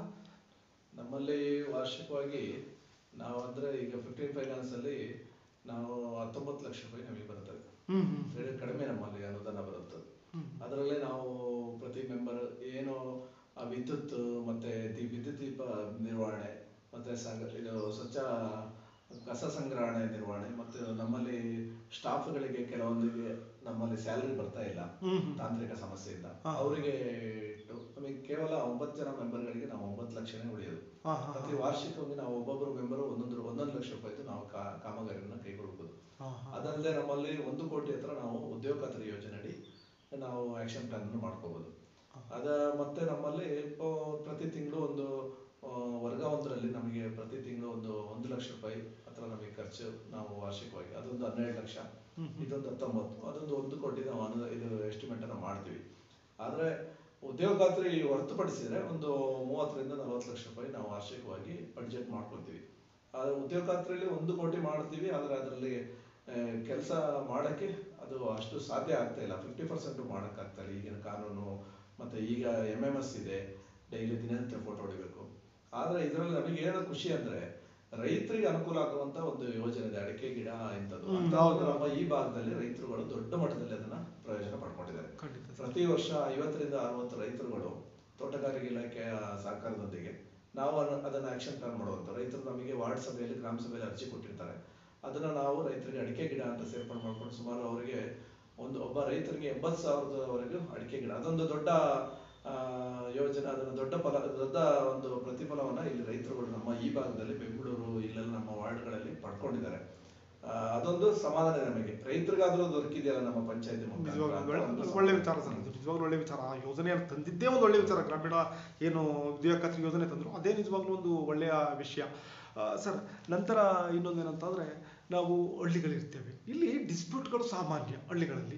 ಗ್ರಾಮೀಣ ಪ್ರದೇಶ ಅಂದಾಗ ಅಣ್ಣ ತಮ್ಮ ಇರ್ಬೋದು ಅಥವಾ ಬೇರೆ ಯಾರೇ ಆಗಲಿ ನಿಮ್ಮ ವ್ಯಾಪ್ತಿ ಒಳಗಡೆ ಬಂದಾಗ ಅವರು ಮೊದಲು ಸ್ಟೇಷನ್ಗೆ ಹೋಗ್ತಾರೋ ಇಲ್ಲೋ ಗೊತ್ತಿಲ್ಲ, ನಿಮ್ಮನ್ನು ನಿಂತು ಮೀಟ್ ಮಾಡ್ತಾರೆ. ಅಸಲು ಮೆಂಬರ್ ಯಾರಿರ್ತಾರೆ ಅವರು, ನೀವೇ ಅಂತಲ್ಲ ಯಾರಾದರೂ ಮೆಂಬರ್ ಆಗ್ಬೋದು, ಅವ್ರು ಮೀಟ್ ಮಾಡ್ತಾರೆ. ಸೊ ನೀವು ಅಧ್ಯಕ್ಷ ಆಗಿದ್ದರಿಂದ ನಿಮ್ಮ ಹತ್ರ ಕವಾಲು ಸಲ್ಲಿಸ್ತಾರೆ. ಸೊ ಅದನ್ನು ಹೇಗೆ ಬಗೆಹರಿಸ್ತೀರಾ? ನಿಮ್ಮಲ್ಲಿ ಯಾವ್ದಾದ್ರು ಸಮಿತಿ ಇದೆಯಾ? ಅದಕ್ಕೆ ನಾವು ಮಾತಾಡ್ಬೋದು ಸರ್ ಅದ್ರ ಬಗ್ಗೆ. ಪಂಚಾಯತಿಯಲ್ಲಿ ನಿರ್ದಿಷ್ಟವಾಗಿ ಅದಕ್ಕಾಗಿ ಸಾಮಾಜಿಕ ನ್ಯಾಯ ಸಮಿತಿ ಇದೆ. ಸಾಮಾಜಿಕ ನ್ಯಾಯ ಸಮಿತಿ ಮುಂದೆ ಸುಮಾರು ಅರ್ಜಿಗಳು ಬಂದಿದೆ. 1-2 ಅರ್ಜಿಗಳಿಗೆ ನಾವು ಕರೆದು ಮಾತಾಡುವಂತ ವ್ಯವಸ್ಥೆ ಮಾಡಿದ್ವಿ. ಇನ್ನೊಂದು 2-3 ಅರ್ಜಿಗಳಲ್ಲಿ ನಮಗೆ ಒಬ್ರು ಅರ್ಜಿದಾರರು ಮನವಿ ಸಲ್ಲಿಸ್ತಾರೆ.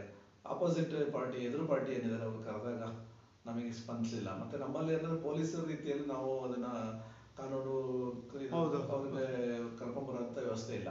ನಾವು ಮನವರಿಕೆ ಮಾಡಿ ಒಳ್ಳೆ ರೀತಿಯಲ್ಲಿ ಬಗೆಹರಿಸಂತ ಮಾಡಬಹುದು. ಅವ್ರು ಬಂದ್ರೆ ರಾಜ್ಯ ಸಂಧಾನವನ್ನು ಮಾತ್ರ ಮಾಡಬಹುದು ಅಷ್ಟೇ. ಇನ್ನೊಂದೇನಂದ್ರೆ ರೆವಿನ್ಯೂ, ರಸ್ತೆ, ದಾರಿ ಡಿಸ್ಟ್ರಿಬ್ಯೂಟ್ಗಳಿಗೆ ನಾವು ತೀರ್ಮಾನ ಮಾಡಕ್ಕಾಗಲ್ಲ. ನಾವು ಅವ್ರಿಗೆ ಮನವರಿಕೆ ಮಾಡ್ಕೊಡ್ಬೋದು ಹೊರತು ತೀರ್ಮಾನ ಮಾಡಕ್ಕೆ ಭಾರಿ ಕಷ್ಟ. ಕೆಲವೊಂದಂದ್ರೆ ಅಣ್ಣ ತಮ್ಮಂದಿರದ್ದು ವೈಯಕ್ತಿಕ ಇರುತ್ತೆ, ಕೆಲವೊಂದು ಅಕ್ಕಪಕ್ಕದವ್ರು ವೈಯಕ್ತಿಕ ಇರುತ್ತೆ. ಅವರು ದಾರಿನ ಬಿಡೋದೇ ಇಲ್ಲ. ಅಂತ ಸಂದರ್ಭದಲ್ಲಿ ನಾವು ಕರೆದು ಮಾತಾಡುವಂತ, ನೋಟಿಸ್ ಮಾಡುವಂತ ಮಾಡಿದ್ವಿ. ಆದ್ರೆ ಅವರು ಅದಕ್ಕೆ ಸಮಸ್ಯೆ ಸ್ಪಂದಿಸದೇ ಇದ್ದಾಗ ರೆವಿನ್ಯೂ ಮ್ಯಾಟ್ರ್ಗಳು, ನಾವು ರೆವಿನ್ಯೂ ಮ್ಯಾಟ್ರ್ಗಳನ್ನ ಜಾಸ್ತಿ ನಾವು ಸಮಸ್ಯೆ ಬಗೆಹರಿಸಕ್ ಆಗಿಲ್ಲ. ಮತ್ತೆ ಕೆಲವೊಂದು ಬೋರ್ವೆಲ್ ವಿಷಯಗಳಲ್ಲಿ ನಮ್ಮಲ್ಲಿ ಒಂದು ಬೋರ್ವೆಲ್ ಸಮಸ್ಯೆ ಬಂದಿತ್ತು. ಅಣ್ಣ ತಮ್ಮ ಅಣ್ಣ ಇಲ್ಲಿ ಇವರು ಅಣ್ಣನ ಮನೆ ಹತ್ರ ಬೋರ್ವೆಲ್ ತೆಗಿಬಾರ್ದು ಅಂತ ತಮ್ಮ ಅಬ್ಜೆಕ್ಷನ್ ಮಾಡಿದ್ರು. ಆಮೇಲೆ ತಮ್ಮ ಬೋರ್ವೆಲ್ ತೆಗೆದು ಇಲ್ಲಿ ಬಂದಾಗ ಅಣ್ಣ ಏನ್ ಮಾಡಿದ್ರು, ಊರವ್ರ ಹತ್ರ ಅರ್ಜಿ ಕೊಡಿಸಿ ಅವರು ಅಲ್ಲಿ ಬೋರ್ವೆಲ್ ತೆಗಿಬಾರದು ಅಂತ. ಅವರಿಬ್ರು ವೈಯಕ್ತಿಕ ಸಮಸ್ಯೆ ನಮ್ಮಲ್ಲಿ ಸುಮಾರು ಎಡ್ಕೊಂಡೋಯ್ತು ಅವರಿಬ್ರು ಬಗ್ಗೆ. ಆಮೇಲೆ ಅದು ಇಒ ಕೋರ್ಟಿಗೆ ಹೋಗಿ ಅದು ಇರುವ ಬಗೆಹರಿದಿಲ್ಲ. ಆ ರೀತಿ ಕೆಲವೊಂದು ಸಮಸ್ಯೆಗಳು, ವೈಯಕ್ತಿಕ ಸಮಸ್ಯೆಗಳು, ಕೆಲವು ಪ್ರತಿಷ್ಠೆಗಳಿಂದ ಎಲ್ಲ ಬಗೆಹರಿಸಕ್ ಆಗಲ್ಲ. ಕೆಲವೊಂದು ಸಾಮಾಜಿಕ ನ್ಯಾಯ ಸಮಿತಿಗೆ ಬಂದ್ರೆ ನಾವು ಬಗೆಹರಿಸಬಹುದು. ಅದಕ್ಕೆ ನಾವು ಸಿದ್ಧ ಇದ್ವಿ. ನಮ್ಮ ಇತಿಮಿತಿಯೊಳಗೆ ನಾವು ಬಗೆಹರಿಸುವಂತ ಪ್ರಯತ್ನವನ್ನ ಮಾಡ್ತೀವಿ. ಸರ್ ಖಂಡಿತ ಆಗ್ಬೇಕು. ಯಾಕೆಂದ್ರೆ ಹಳ್ಳಿಯಿಂದ ಕೋರ್ಟ್ಗೆ ಹೋಗೋದಕ್ಕಿಂತ ಇಲ್ಲೇ ಬಗೆಹರಿಸ್ಕೊಂಡು ಹೋದ್ರೆ ಸ್ವಲ್ಪ ಟೈಮು ಉಳಿಯುತ್ತೆ, ಹಣನೂ ಉಳಿಯುತ್ತೆ, ಏನೋ ಒಂದು ಕಂಪ್ಲೇಂಟ್ ಜೊತೆಗೆ ಒಟ್ಟಿಗೆ ಇರ್ತಕ್ಕಂಥದ್ದು ಕೂಡ ಸಾಧ್ಯ ಆಗ್ತದೆ ಸರ್. ನಂತರ ನಿಮ್ಮ ಕ್ಷೇತ್ರದ ಬಗ್ಗೆ ನಾವು ಮಾತನಾಡೋದಾದ್ರೆ, ಸ್ಪೆಷಲಿ ನಿಮ್ಮ ವಾರ್ಡ್ ಬಗ್ಗೆ ನಾವು ಮಾತನಾಡೋದಾದ್ರೆ, ನೀವು ಮೆಂಬರ್ ಆದ ನಂತರ ನಿಮ್ಮ ವಾರ್ಡಲ್ಲಾಗಿರ್ತಕ್ಕಂಥ ಬದಲಾವಣೆಗಳ ಬಗ್ಗೆ ಹೇಳ್ಬೋದಾ? ನಮ್ಮಲ್ಲಿ ಅಂದರೆ ವಾರ್ಡ್ಗಳಲ್ಲಿ, ನಮ್ಮ ವಾರ್ಡಲ್ಲಿ ಸುಮಾರು ಕಾಮಗಾರಿಗಳನ್ನ ಮಾಡಿದ್ವಿ. ಮುಖ್ಯವಾಗಿ ಏನಂದ್ರೆ ನಾವು ಚುನಾವಣಾ ಸಮಯದಲ್ಲೇ ನಮ್ಮ ವಾರ್ಡ್ನಲ್ಲಿ ಹಿಂದೆ ಏನಂದ್ರೆ ಪಂಚಾಯತಿ ಸದಸ್ಯ ಇಲ್ಲಿದ್ರು ಸಹ ಪಂಚಾಯತಿ ಸದಸ್ಯರನ್ನ ಅವ್ರನ್ನ ಹೋಗಿ ಖುದ್ದಾಗಿ ಭೇಟಿ ಮಾಡಿ, ಇಲ್ಲಾಂದ್ರೆ ಇಲ್ಲಿ ಪಂಚಾಯತಿ ಒಂದು ಅರ್ಜಿ ಕೊಟ್ಟು ಮಾತಾಡಿ, ಗೆಲ್ಲುವಾಗ ಒಂಥರ ಇರ್ತಾರೆ, ಗೆದ್ದ ಮೇಲೆ ಒಂಥರ ಬದಲಾವಣೆ ಆಗ್ತಾರೆ ಸದಸ್ಯರುಗಳು ಅಂತ. ನಾವು ಚುನಾವಣೆ ಸಮಯದಲ್ಲೇ ನಾವು 3 ಜನ ವಾರ್ಡ್ನ ಸದಸ್ಯರುಗಳು ನಮ್ಮಲ್ಲಿ ಒಂದು ವಾಟ್ಸಪ್ ಗ್ರೂಪ್ಗಳನ್ನ ಮಾಡಿ, ವಾರ್ಡಿಗೆ ಒಂದು ವಾಟ್ಸಪ್ ಗ್ರೂಪ್ ಮಾಡಿ ಪ್ರತಿಯೊಬ್ಬ ಅವನ ಸಮಸ್ಯೆಗಳನ್ನ ಮುಕ್ತವಾಗಿ ಅದರಲ್ಲಿ ಚರ್ಚೆ ಮಾಡ್ತಾರೆ. ಏನೋ ಒಂದು ಸಣ್ಣ ಬೀದಿ ದೀಪ ಹೋದ್ರು ಸಹ ತಕ್ಷಣ ಗ್ರೂಪ್ ಅಲ್ಲಿ ಹಾಕುವಂಥದ್ದು, ಮತ್ತೆ ನೀರು ಹೋಗಿಲ್ಲ ಅಂದ್ರೆ ತಕ್ಷಣ ನೀರು ಹಾಕುವಂಥದ್ದು. ಆತರ ನಮ್ಮೊಂದು ವಾಟ್ಸಪ್ ಗ್ರೂಪ್ ನಮ್ಮ ವಾರ್ಡ್ ನಲ್ಲಿ ಮಾಡ್ಕೊಂಡಿದ್ವಿ.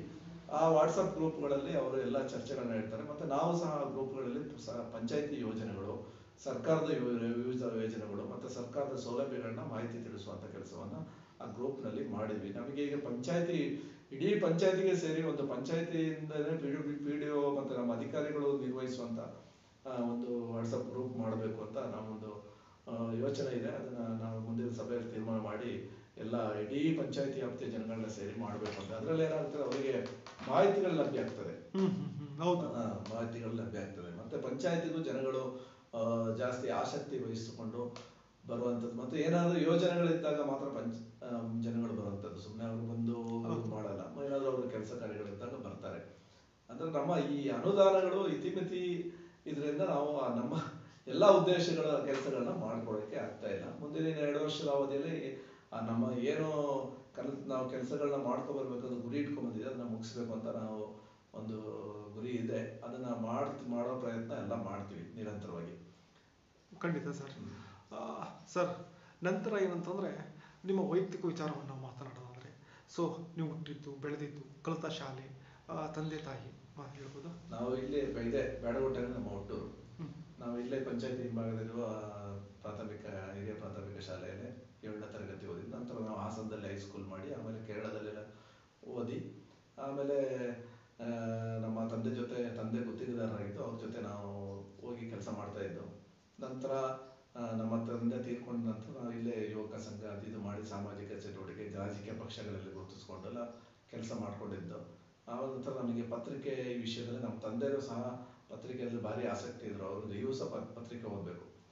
ಇದನ್ನು ನಾವು ಪತ್ರಿಕೆ ನೋಡಿ ಪತ್ರಿಕೆ ಬಗ್ಗೆ ನಮಗೆ ಆಸಕ್ತಿ ಬಂತು. ಆಮೇಲೆ ನಾನು ಮೊದಲನೇದಾಗಿ ಪ್ರಜಾಸತ್ಯ ಪತ್ರಿಕೆಯಲ್ಲಿ ಕಳೆದ 5 ವರ್ಷದಿಂದ ವರದಿಗಾರನಾಗಿ ಇಲ್ಲಿ ಕೊಂಡ್ಲಿಪೇಟೆ ಭಾಗದಲ್ಲಿ ಮಾಡ್ತಾ ಇದ್ದೆ. ಆಮೇಲೆ TV1 ಕೊಡಗು ಅದರದ್ದು ನಾನು ವರದಿಗಾರನಾಗಿದ್ದೆ. ಈಗ ಜನಮಿತ್ರ ಪತ್ರಿಕೆಯಲ್ಲೂ ಮಾಡ್ತಾ ಇದ್ದೀನಿ. ಈಗ ಪಂಚಾಯತಿ ಅಧ್ಯಕ್ಷ ಆದ್ಮೇಲೆ ಈ ವರದಿಗಳ ಎಲ್ಲಾ ವರದಿಗಳನ್ನ ಮಾಡಕ್ಕೆ ನಮಗೆ ಸಾಧ್ಯ ಆಗ್ತಾ ಇಲ್ಲ. ಹಿಂದೆ ಎಲ್ಲ ಪ್ರತಿಯೊಂದು ಕಾರ್ಯಕ್ರಮಕ್ಕೆ ಹೋಗಿ ಭೇಟಿ ಕೊಟ್ಟು ಪ್ರತಿಯೊಂದು ಸಾಮಾಜಿಕ ಚಟುವಟಿಕೆ ಮಾಡೋದು, ಉದಾಹರಣೆಗೆ ನಮ್ಮ ರೋಟರಿ ಕ್ಲಬ್ ಇಂಥದ ಸಾಮಾಜಿಕ ಚಟುವಟಿಕೆ ಮಾಡುವಂತ ಯಾರು ಸಂಘಟನೆಗಳಿದ್ದಾರೆ ಅಂತವ್ರ ಕರೆದು ನಾವು ಏನ್ ಕೆಲಸ ಹೇಳ್ಬಿಟ್ರು ಹೋಗಿ ಅವ್ರು ನ್ಯೂಸ್ ಮಾಡುವಂತೆಲ್ಲ ಮಾಡಿದ್ವಿ. ಯಾವುದೇ ಫಲಾಪೇಕ್ಷೆ ಇಲ್ಲದೆ, ಪತ್ರಿಕೆಯಿಂದನೂ ಇಲ್ಲ, ಜನಗಳದ್ದು ಇಲ್ಲ, ಒಂದು ಸಮಾಜ ಸೇವೆ ಅಂತ ನೆಲೆಯಲ್ಲಿ ಮಾಡ್ಕೊಂಡು ಬರ್ತಾ ಇದ್ದೀವಿ. ಅದರ ಜೊತೆ ಈಗ ಪಂಚಾಯತಿ ಅಧ್ಯಕ್ಷರಾಗಿ ಈಗ ಸಮಾಜ ಸೇವೆಯಲ್ಲಿ ಇನ್ನೂ ಒಂದು ನಮಗೆ ಹಿರಿಮೆ ತಂದುಕೊಟ್ಟಿದೆ. ಇನ್ನು ಕೆಲಸ ಮಾಡೋಕ್ಕೊಂದು ಅವಕಾಶ, ಅದನ್ನ ಮಾಡಬೇಕು ಅಂತ ನಮ್ಮ ಸುಮಾರು ಕನಸಿದೆ. ಅದನ್ನ ಮಾಡೋ ನಿಟ್ಟಿನಲ್ಲಿ ಎಲ್ಲ ಜನಗಳು ಮತ್ತೆ ಅಧಿಕಾರಿಗಳು, ನಮ್ಮ ಶಾಸಕರು, ಸರ್ಕಾರದಿಂದ ಸಹಕಾರ ನಮಗೆ ಪ್ರಮುಖವಾಗಿರ್ತದೆ. ಮತ್ತೆ ಇನ್ನೊಂದೇನಂದ್ರೆ ನಮ್ಮ ವಾರ್ಡ್ನಲ್ಲಿ ಸ್ವಚ್ಛತೆ ವಿಷಯದಲ್ಲಿ ನಾವು ಪ್ರಮುಖವಾಗಿ ಹಿಂದೆ ನಮ್ಮಲ್ಲಿ ಕಸ ಸಂಗ್ರಹ ಸ್ವಚ್ಛತೆಗಾರರು ನಮ್ಮ ಪಂಚಾಯತಿ ಇಲ್ಲ. ಇಲ್ಲಿ ಸುತ್ತಮುತ್ತ ಎಲ್ಲ ಪಂಚಾಯತಿಗಳಲ್ಲಿ ಸ್ವಚ್ಛತೆಗಾರರಿದ್ದಾರೆ. ನಾವು ಬಂದ ತಕ್ಷಣ ಈ ಬಾರಿ ನಾವು ಗೆದ್ದು ನಾವೆಲ್ಲ 9 ಜನ ಬಂದ ತಕ್ಷಣ ನಾವು ಆಲೋಚನೆ ಮಾಡಿ ಪಂಚಾಯತಿಯಲ್ಲಿ ರೆಗ್ಯುಲೇಷನ್ ಮಾಡಿ ಜಿಲ್ಲಾಧಿಕಾರಿಗಳಿಗೆ ಪತ್ರ ಬರೆದು ಮೊದಲಿಗೆ ನಾವು ಕಸ ಸಂಗ್ರಹಕ್ಕೆ ಜಾಗವನ್ನ ಜಿಲ್ಲಾಧಿಕಾರಿಗಳು 70 ಸೆಂಟ್ ಜಾಗವನ್ನ ತಳಗೂರು ಅಂತ ಗ್ರಾಮದಲ್ಲಿ ಮಾಡಿಕೊಟ್ರು. ಆ ನಂತರ ಸ್ವಚ್ಛತೆ ಸಂಗ್ರಹಕ್ಕೆ ಕಟ್ಟಡ ನಿರ್ಮಾಣ ಮಾಡಬೇಕು ಅಂತ ಸುಮಾರು 14 ಲಕ್ಷ ರೂಪಾಯಿದು ಕಟ್ಟಡವನ್ನು ನಿರ್ಮಾಣ ಮಾಡಿ ನಮಗೆ ಸ್ವಚ್ಛ ವಾಹಿನಿ ವಾಹನ ಸಹ ನಮಗೆ ಇಲಾಖೆಯಿಂದ ಬಂದಿದೆ. ಈಗ ಅದಕ್ಕೆ ಒಂದು ತಾತ್ಕಾಲಿಕ ನಿರ್ವಾಹಕರನ್ನ ಮಾಡಿ ಈಗ ಪ್ರತಿ ವಾರದಲ್ಲಿ 2 ದಿನ ಪ್ರತಿ ಮನೆಗಳಿಗೆ ಹೋಗಿ ಕಸ ಸಂಗ್ರಹ ಮಾಡುವಂತ ಕೆಲಸ ಮಾಡ್ತೀವಿ. ಹಿಂದೆ ನಮ್ಮಲ್ಲಿ ಪ್ರಮುಖ ಬದಲಾವಣೆ ಅಂದ್ರೆ ಅದೇ. ನಮ್ಮಲ್ಲಿ ಎಲ್ಲ ರಸ್ತೆ ಬದಿಯಲ್ಲಿ, ಶಾಲೆ ಕಾಂಪೌಂಡ್ ಬದಿಯಲ್ಲಿ, ಪಂಚಾಯತಿಯಲ್ಲಿ, ಮತ್ತೆ ಯಾರಾದ್ರೂ ತೋಟದ ಬದಿಯಲ್ಲಿ, ಬೇಲಿಗಳ ಬದಿಯಲ್ಲೆಲ್ಲ ಕಸ ಹಾಕುವಂತ ಪರಿಸ್ಥಿತಿ ಇತ್ತು. ಈಗ ನಾವು ಯಾವಾಗ ಕಸ ಸಂಗ್ರಹ ಮಾಡೋದು ಅದೆಲ್ಲ ಕಡಿಮೆ ಆಗಿದೆ. ಆದ್ರೂ ಈಗ ಕೆಲವು ಕಡೆ ಅದು ಹೊರಗಡೆಯಿಂದ ಬಂದು ಹೋಗುವಂತವ್ರು ಯಾತ್ರಾರ್ಥಿಗಳು ಬಿಸಾಕು ಹೋಗುವಂಥದ್ದು, ಅವ್ರು ರಸ್ತೆ ಬದಿಯಲ್ಲಿ ಹಾಕ್ಬಾರ್ದು. ಮತ್ತೆ ಮನೆಗಳದ್ದು ಏನ್ ಕಸ ಇದೆ, ಈಗ ನಮ್ಮ ಮನೆಗಳು ಅಂತ ಗುಂಪು ಮನೆಗಳಿರುತ್ತೆ, ಹತ್ತತ್ರ ಮನೆ ಅಂತ ಅಲ್ಲಿ ಕಸ ಹಾಕುವಂತ ಅವ್ರಿಗೆ ಜಾಗ ಇರೋದಿಲ್ಲ. ಅವರಲ್ಲೂ ಸರ್ಕಾರದ ಗೈಡ್ಲೈನ್ಸ್ ಇದೆ, ಹಸಿ ಕಸ ಒಣ ಕಸವನ್ನ ವಿಂಗಡಣೆ ಮಾಡಿ ಹಾಕ್ಬೇಕು ಅಂತ ಇದೆ. ನಾವು ಹಸಿ ಕಸವನ್ನ ಅವರೇ ಅದನ್ನ ಅಲ್ಲಿ ಡಿಸ್ಕ್ರೈಬ್ ಮಾಡಬೇಕು, ಒಣ ಕಸವನ್ನ ನಮಗೆ ಹಾಕ್ಬೇಕು ಅಂತ. ಅದನ್ನ ಸಂಗ್ರಹ ಮಾಡಿ ನಮ್ಮ ಕಸ ವಿಲೇವಾರಿ ಜಾಗದಲ್ಲಿ ನಾವು ಹಾಕ್ತಾ ಇದೀವಿ.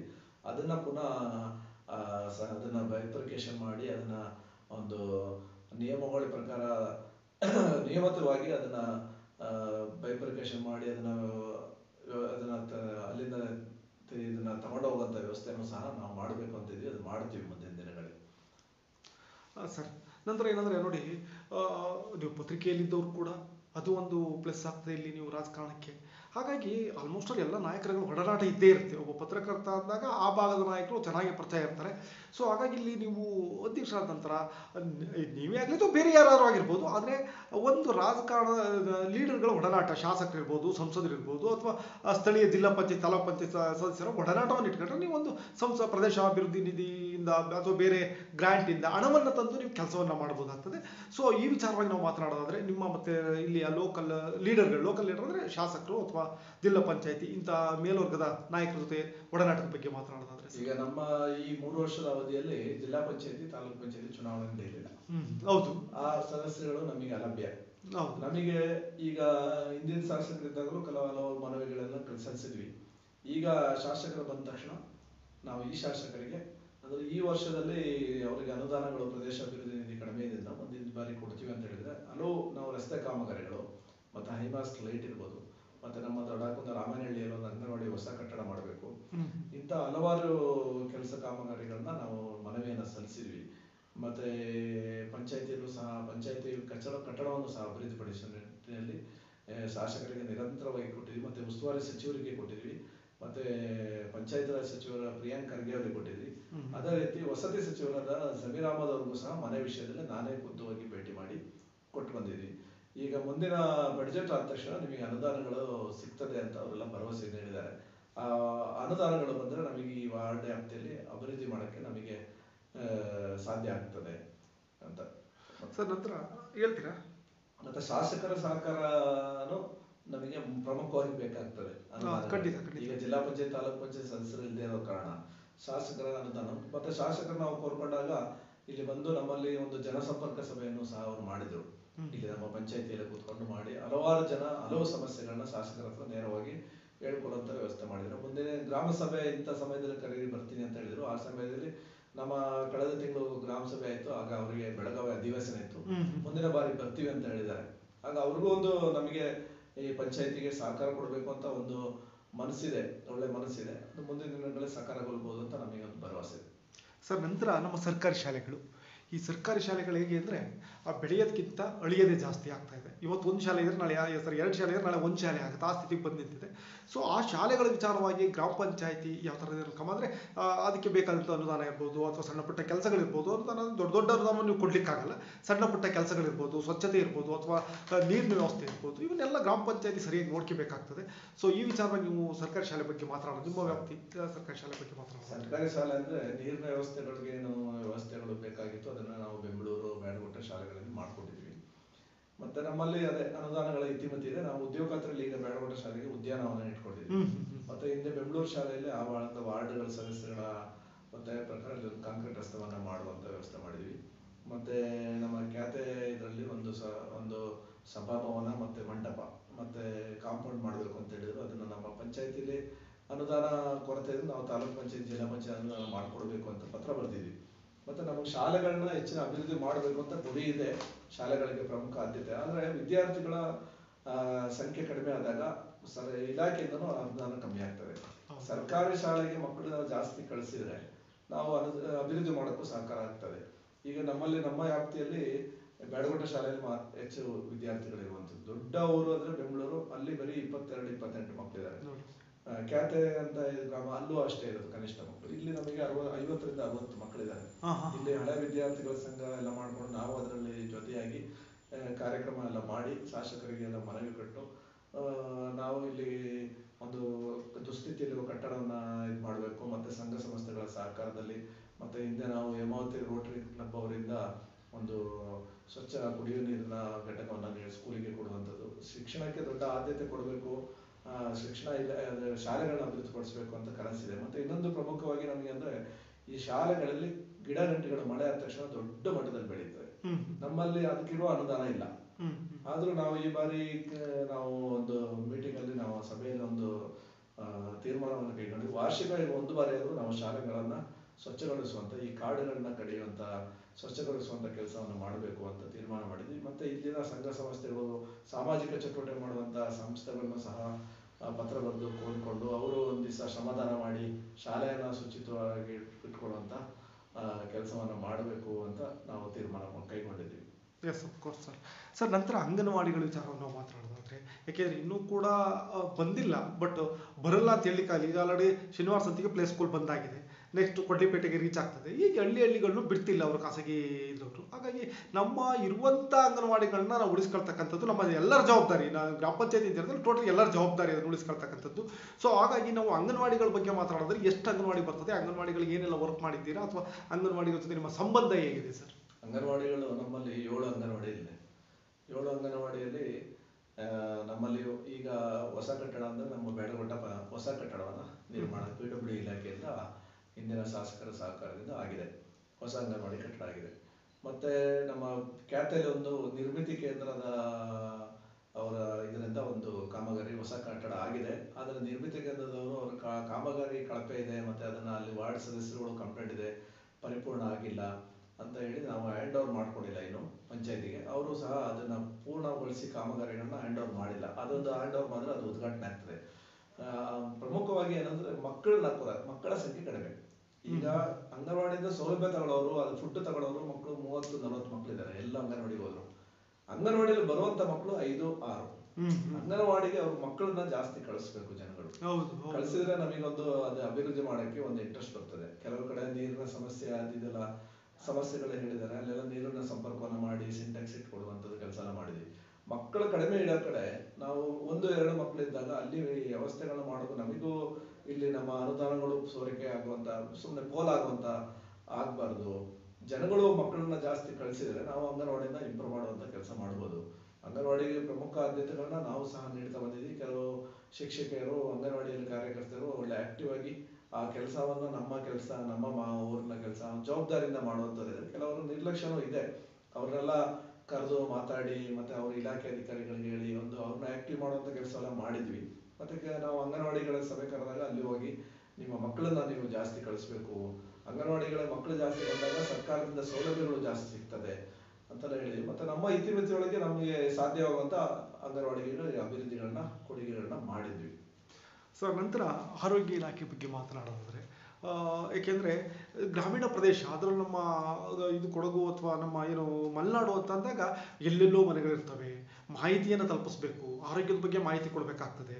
ಬರ್ತಕ್ಕಂಥ ಕಾಯಿಲೆಗಳು ಅಥವಾ ಇತ್ತೀಚೆಗೆ ಯಾವ್ಯಾವುದೋ ಕಾಯಿಲೆಗಳು ಬರ್ತಾ ಇದ್ದಾರೆ, ಜನರಿಗೆ ಅದ್ರ ಬಗ್ಗೆ ಮಾಹಿತಿನೇ ಇಲ್ಲ. ಅಟ್ಲೀಸ್ಟ್ ಅದು ಮಾಹಿತಿಯನ್ನು ಕೊಡಬೇಕಾಗ್ತದೆ. ಐ ಥಿಂಕ್ ನಾನು ಇದು ಪಂಚಾಯಿತಿಯ ಕರ್ತವ್ಯ ಅಂತ ಭಾವಿಸ್ತೇನೆ. ಸೊ ಈ ವಿಷಯವನ್ನು ನಾವು ಮಾತನಾಡೋದಾದ್ರೆ ಸರ್, ನಮ್ಮಲ್ಲಿ ಕೊರೋನಾ ಟೈಮಲ್ಲಿ ನಾವು ಟಾಸ್ಕ್ ಫೋರ್ಸ್ ಸಮಿತಿ ಅಂತ ಮಾಡ್ಕೊಂಡಿದ್ರು. ಮಾಡಿ ಅದರಲ್ಲಿ ಆರೋಗ್ಯ ಇಲಾಖೆಯವರು ಮತ್ತೆ ಎಲ್ಲ ನಮ್ಮ ಪಂಚಾಯತಿ ಮತ್ತೆ ವಿವಿಧ ಮಹಿಳಾ ಅಂಗನವಾಡಿ ಶಿಕ್ಷಕರನ್ನು ಕರ್ಕೊಂಡು ಮತ್ತೆ ಪ್ರಮುಖವಾಗಿ ಆರೋಗ್ಯ ಇಲಾಖೆಯಲ್ಲಿ ಏನಾಗಿದೆ, ಈ ಮಾಹಿತಿಗಳು ಕೊಡುವಂತ ವ್ಯವಸ್ಥೆಗೆ ಒಳ್ಳೆ ಒಂದು ಉತ್ತಮ ವ್ಯವಸ್ಥೆ ಈಗಿದೆ. ಅಂದ್ರೆ ಆಶಾ ಕಾರ್ಯಕರ್ತರ ಮುಖಾಂತರ ಎಲ್ಲ ಮನೆಗಳಿಗೆ ಪ್ರತಿ ಮಾಹಿತಿಗಳನ್ನ ಹೋಗ್ತದೆ. ಮತ್ತೆ ಆಶಾ ಕಾರ್ಯಕರ್ತರ ನೇಮಕ ಮಾಡುವಾಗ ನಮ್ಮ ಪಂಚಾಯತಿ ಬೋರ್ಡ್ ಅಲ್ಲಿ ನಾವು ನೇಮಕ ಮಾಡುವಂಥದ್ದು. ಆಗ ಸೂಕ್ತವಾಗಿ ಒಂದೊಂದು ಕಡೆ 3, 7, 8 ಅರ್ಜಿಗಳು ಬಂದಾಗ ನಾವು ಅದೆಲ್ಲ ಮಾಹಿತಿ ಕೊಡುವಂತ ಆಕ್ಟಿವ್ ಇರುವಂತವ್ರನ್ನ ಮಾತ್ರ ನೇಮಕ ಮಾಡಿದ್ವಿ. ಅವ್ರದ್ದು ಏನಾದ್ರು ಸಮಸ್ಯೆಗಳು ಬಂದ್ರೆ ನಾವೇ ಅವ್ರನ್ನ ಕರೆದು ಮಾತಾಡುವಂಥದ್ದು, ನಮ್ಮ ಸಭೆಗಳಿಗೆ ಕರೆದು ಅವರಿಗೆ ಎಚ್ಚರಿಕೆ ನೀಡುವಂತೆಲ್ಲ ಮಾಡಿದ್ವಿ. ಆದ್ರೆ ಆಲ್ಮೋಸ್ಟ್ ನಮ್ಮಲ್ಲಿರುವಂತ ಆಶಾ ಕಾರ್ಯಕರ್ತರು ಉತ್ತಮವಾಗಿ ಮನೆ ಮನೆಗೆ ತಲುಪಿಸುವಂತ ಈ ಆರೋಗ್ಯ ಇಲಾಖೆ ಕಾರ್ಯಕ್ರಮಗಳನ್ನ ತಲುಪಿಸುವಂತ ಕೆಲಸ ಮಾಡ್ತಾ ಇರ್ತಾರೆ.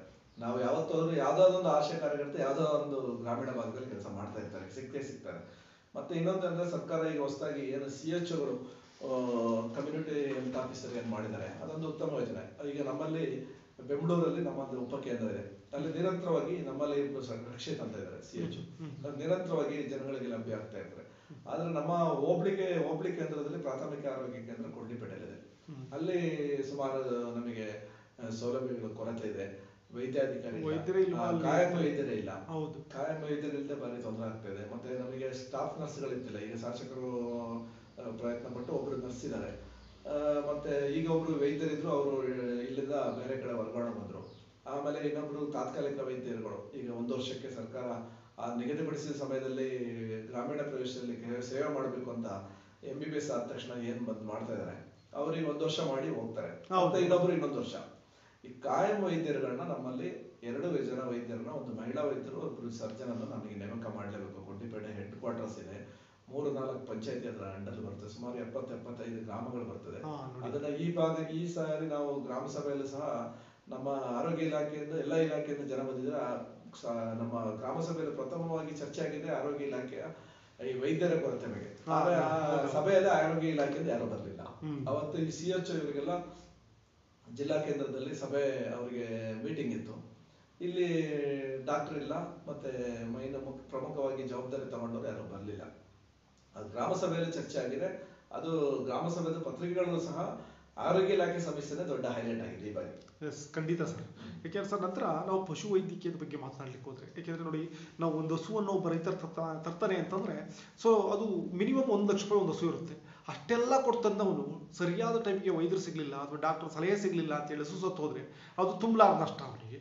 ಆದರೆ ನನಗೆ ತಿಳಿದಾಗೆ ಸೊ ನಿಮ್ದೇನಾದ್ರು ಕೊಡ್ಲಿಪೇಟೆಗೆ ಬರೋದಾದ್ರೆ, ಐ ಥಿಂಕ್ ಕೊಡ್ಲಿಪೇಟೆ ಭಾಗಕ್ಕೆ ನಿಮ್ಮ ಪಶುವೈದ್ಯಕೀಯ ಇದು ಅಲ್ಲಿಗೆ ಬರೋದಾದ್ರೆ ಐ ಥಿಂಕ್ ತುಂಬ ದಿನಗಳಿಂದ ಒಂದು 15-20 ವರ್ಷಗಳಾಯ್ತು ಅನ್ಸುತ್ತೆ ಅಲ್ಲಿ ಡಾಕ್ಟ್ರು ಇಲ್ಲ ಅಂತ ಹೇಳಿ.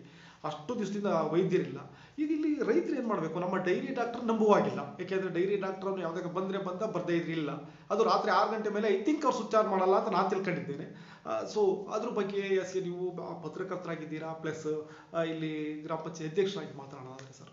ನಾವು ಈ ಹಾಸ್ಪಿಟ್ಲದ್ದು ಮತ್ತು ನಾವು ಆರೋಗ್ಯ ಇಲಾಖೆ ಮತ್ತು ಪಶು ಇಲಾಖೆ, ಕೃಷಿ ಇಲಾಖೆ ಇದ್ರದ ಬಗ್ಗೆ ಎಲ್ಲ ನಾನು ವರದಿ ಮಾಡಿದ್ದೇನೆ. ಕೊಡ್ಲಿಪೇಟೆ ಹೋಬಳಿ ಸಮಸ್ಯೆಗಳು, ವಿದ್ಯುತ್ ಇಲಾಖೆ, ಅದೇ ರೀತಿ ಪಶು ಇಲಾಖೆದು ಒಂದು 2-3 ಸಲ ವರದಿ ಮಾಡಿದ್ದೀನಿ. ಆದರೆ ಇಲ್ಲಿ ಏನಾಗಿದೆ, ಆ ಪಶು ಇಲಾಖೆಯಲ್ಲಿ ಸತೀಶ್ ಅಂತ ಒಬ್ಬರು ಡಾಕ್ಟರ್ ಇದ್ದಾರೆ. ಅವರು ಶನಿವಾರ ಸಂತೆ ಕೊಡ್ಲಿಪೇಟೆ ಮತ್ತೆ ಗೌಡಳ್ಳಿ 3-4 ಕಡೆ ಅವರು ಕೆಲಸ ಮಾಡುವಂತ ಪರಿಸ್ಥಿತಿ. ವಾರಕ್ಕೊಮ್ಮೆ ಬರ್ತಾರೆ. ಮತ್ತೆ ಡಿ ಗ್ರೂಪ್ ನೌಕರು ಒಬ್ರು ಇದ್ದಾರೆ. ಆದ್ರೆ ಇಲ್ಲಿ ರೈತರಿಗೆ ಆ ಸಮಯಕ್ಕೆ ಸರಿಯಾಗಿ ವೈದ್ಯರು ಸಿಗ್ತಾ ಇಲ್ಲ, ಸಾಧ್ಯನೇ ಇಲ್ಲ. ಹೋಬಳಿ ಇದೆ. ಮತ್ತೆ ಕೊಡಗಿನಲ್ಲಿ ಹೈಯೆಸ್ಟ್ ಜಾನುವಾರುಗಳು ಇರುವಂತ ಹೋಬಳಿ ಕೊಡ್ಲಿಪೇಟೆ. ಇಲ್ಲಿಗೆ ಬೇಕೇ ಬೇಕು. ನಾವು ಅದನ್ನ ನಮ್ಮ ಪತ್ರಿಕೆಗಳಲ್ಲಿ ವರದಿ ಮಾಡುವಾಗಲೂ ಮಾಡಿದ್ವಿ, ಮತ್ತೆ ಇಲಾಖೆಗಳಿಗೆ ತಿಳಿಸುವಾಗಲೂ ಸಹ ಅದನ್ನ ಮಾಡಿದ್ವಿ. ಆದ್ರೆ ಅವರು ಇಲಾಖೆಯಲ್ಲಿ ಆ ಸಿಬ್ಬಂದಿಯನ್ನು ತುಂಬುವಂತ, ವೈದ್ಯರನ್ನು ತುಂಬುವಂತ ಕೆಲಸನೇ ಆಗಿಲ್ಲ ಅಂತ ಹೇಳ್ತಾರೆ. ಇಲ್ಲಿ ರೈತರುಗಳಿಗೆ ಅದರಿಂದ ತುಂಬಾ ಅನಾನುಕೂಲ ಆಗ್ತಾ ಇದೆ. ಆ ಪಶು ವೈದ್ಯ ಆಸ್ಪತ್ರೆ ಏನಿದೆ ಅದು ನಿರ್ವಹಣೆ ಒಂಥರ ಬಾರಿ ನೆಗ್ಲೆಕ್ಟ್ ಮಾಡಿ, ನಿರ್ವಹಣೆ ಒಂದು ಆಸ್ಪತ್ರೆ ಹೋಗುವಂತ ಹಿಂದೆ ಯಾವ ರೀತಿ ಇತ್ತು, ಈಗ ಆಸ್ಪತ್ರೆ ಒಂದು ರೀತಿಯಲ್ಲಿ ನಿರ್ವಹಣೆ ಸರಿಯಾಗಿಲ್ಲ, ಕಟ್ಟಡ ಅಲ್ಲ. ಅಂದ್ರೆ ಇಲ್ಲಿ ಪರ್ಮನೆಂಟ್ ವೈದ್ಯರು ಚಟುವಟಿಕೆಗಳು ಜಾಸ್ತಿ ಇದ್ದಾಗ ನಿರ್ವಹಣೆನೂ ಸರಿಯಾಗ್ತದೆ. ಒಬ್ರು ಡಿ ಗ್ರೂಪ್ ಅವರು ನೌಕರರು ಏನಿದ್ದಾರೆ ಅವರೆಲ್ಲ ಮಾಡಕ್ಕಾಗಲ್ಲ. ಮತ್ತೆ ಡೈರಿಯಿಂದ ಒಬ್ರು ನೇಮಕ, ಅವರು ಡಾಕ್ಟರ್ ಅಲ್ಲ, ಡೈರಿಯಿಂದ ಅವರು ಟ್ರೈನಿಂಗ್ ಕೊಟ್ಟು ಕಳಿಸಿರ್ತಾರೆ. ಅವರು ಎಲ್ಲ ಮನೆಗಳಿಗೆ ಹೋಗಿ ಮಾಡ್ತಾ ಇದ್ದಾರೆ. ಆದ್ರೆ ಅವರಿಗೆ ಅವರು ರೈತರು ಏನ್ ಮಾಡ್ತಾರೆ, ದುಡ್ಡು ಕೊಡ್ಬೇಕಾಗ್ತದೆ. ದುಡ್ಡು ಕೊಟ್ಟರೆ ಮಾತ್ರ.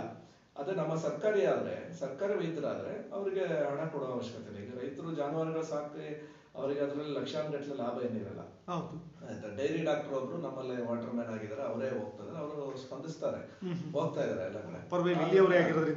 ಆದ್ರೆ ಅವ್ರಿಗೆ ಖರ್ಚು ವೆಚ್ಚ ಕೊಡ್ಬೇಕಾಗ್ತದೆ, ಮತ್ತೆ ಮೆಡಿಸಿನ್ಗೆ ದುಡ್ಡು ಕೊಡ್ಬೇಕಾಗುತ್ತೆ. ಅದು ರೈತರಿಗೆ ಹೊರ ಆಗ್ತದೆ. ಸರ್ಕಾರ ಏನು ಪಶು ವೈದ್ಯ ಆಸ್ಪತ್ರೆ ಇದೆ ಅದನ್ನ ಸ್ವಲ್ಪ ನಮ್ಮಲ್ಲಿ ಉನ್ನತೀಕರಣಗೊಳಿಸಿ ವೈದ್ಯಕರನ್ನು ನೇಮಕ ಮಾಡಬೇಕು. ಮತ್ತೆ ಆರೋಗ್ಯ ಆಸ್ಪತ್ರೆ ಏನಿದೆ ಅದನ್ನ ನಮ್ಮಲ್ಲಿ ಪ್ರಾಥಮಿಕ ಆರೋಗ್ಯ ಕೇಂದ್ರ ಇದೆ, ಅದನ್ನ ಸಮುದಾಯ ಆರೋಗ್ಯ ಕೇಂದ್ರ ಮಾಡಬೇಕು ಅಂತ ನಮ್ಮಲ್ಲಿ ಸಂಘ ಸಂಸ್ಥೆಗಳು, ಕೊಡ್ಲಿಪೇಟೆ, ಬ್ಯಾಡಗೋಟೆ ಎಲ್ಲ ಪಂಚಾಯತಿಗಳನ್ನು ಸಹ ಹಲವು ಬಾರಿ ಬೇಡಿಕೆಗಳು, ಮನವಿಗಳು ಹೋಗಿದೆ. ಅದನ್ನ ಸಂಬಂಧಪಟ್ಟವರು ಗಮನ ಹರಿಸಿ ನಮಗೆ ಕೊಡ್ಲಿಪೇಟೆ ಸಮುದಾಯ ಆರೋಗ್ಯ ಕೇಂದ್ರ ಮಾಡಬೇಕು. ಅದೇ ರೀತಿ ಪಶು ಆಸ್ಪತ್ರೆಯನ್ನ ಉನ್ನತೀಕರಣ ಮಾಡಿ ಕಾಯಂ ವೈದ್ಯರನ್ನ ನೇಮಕ ಮಾಡಬೇಕು ಅಂತ ನಮ್ಮ ಬೇಡಿಕೆ.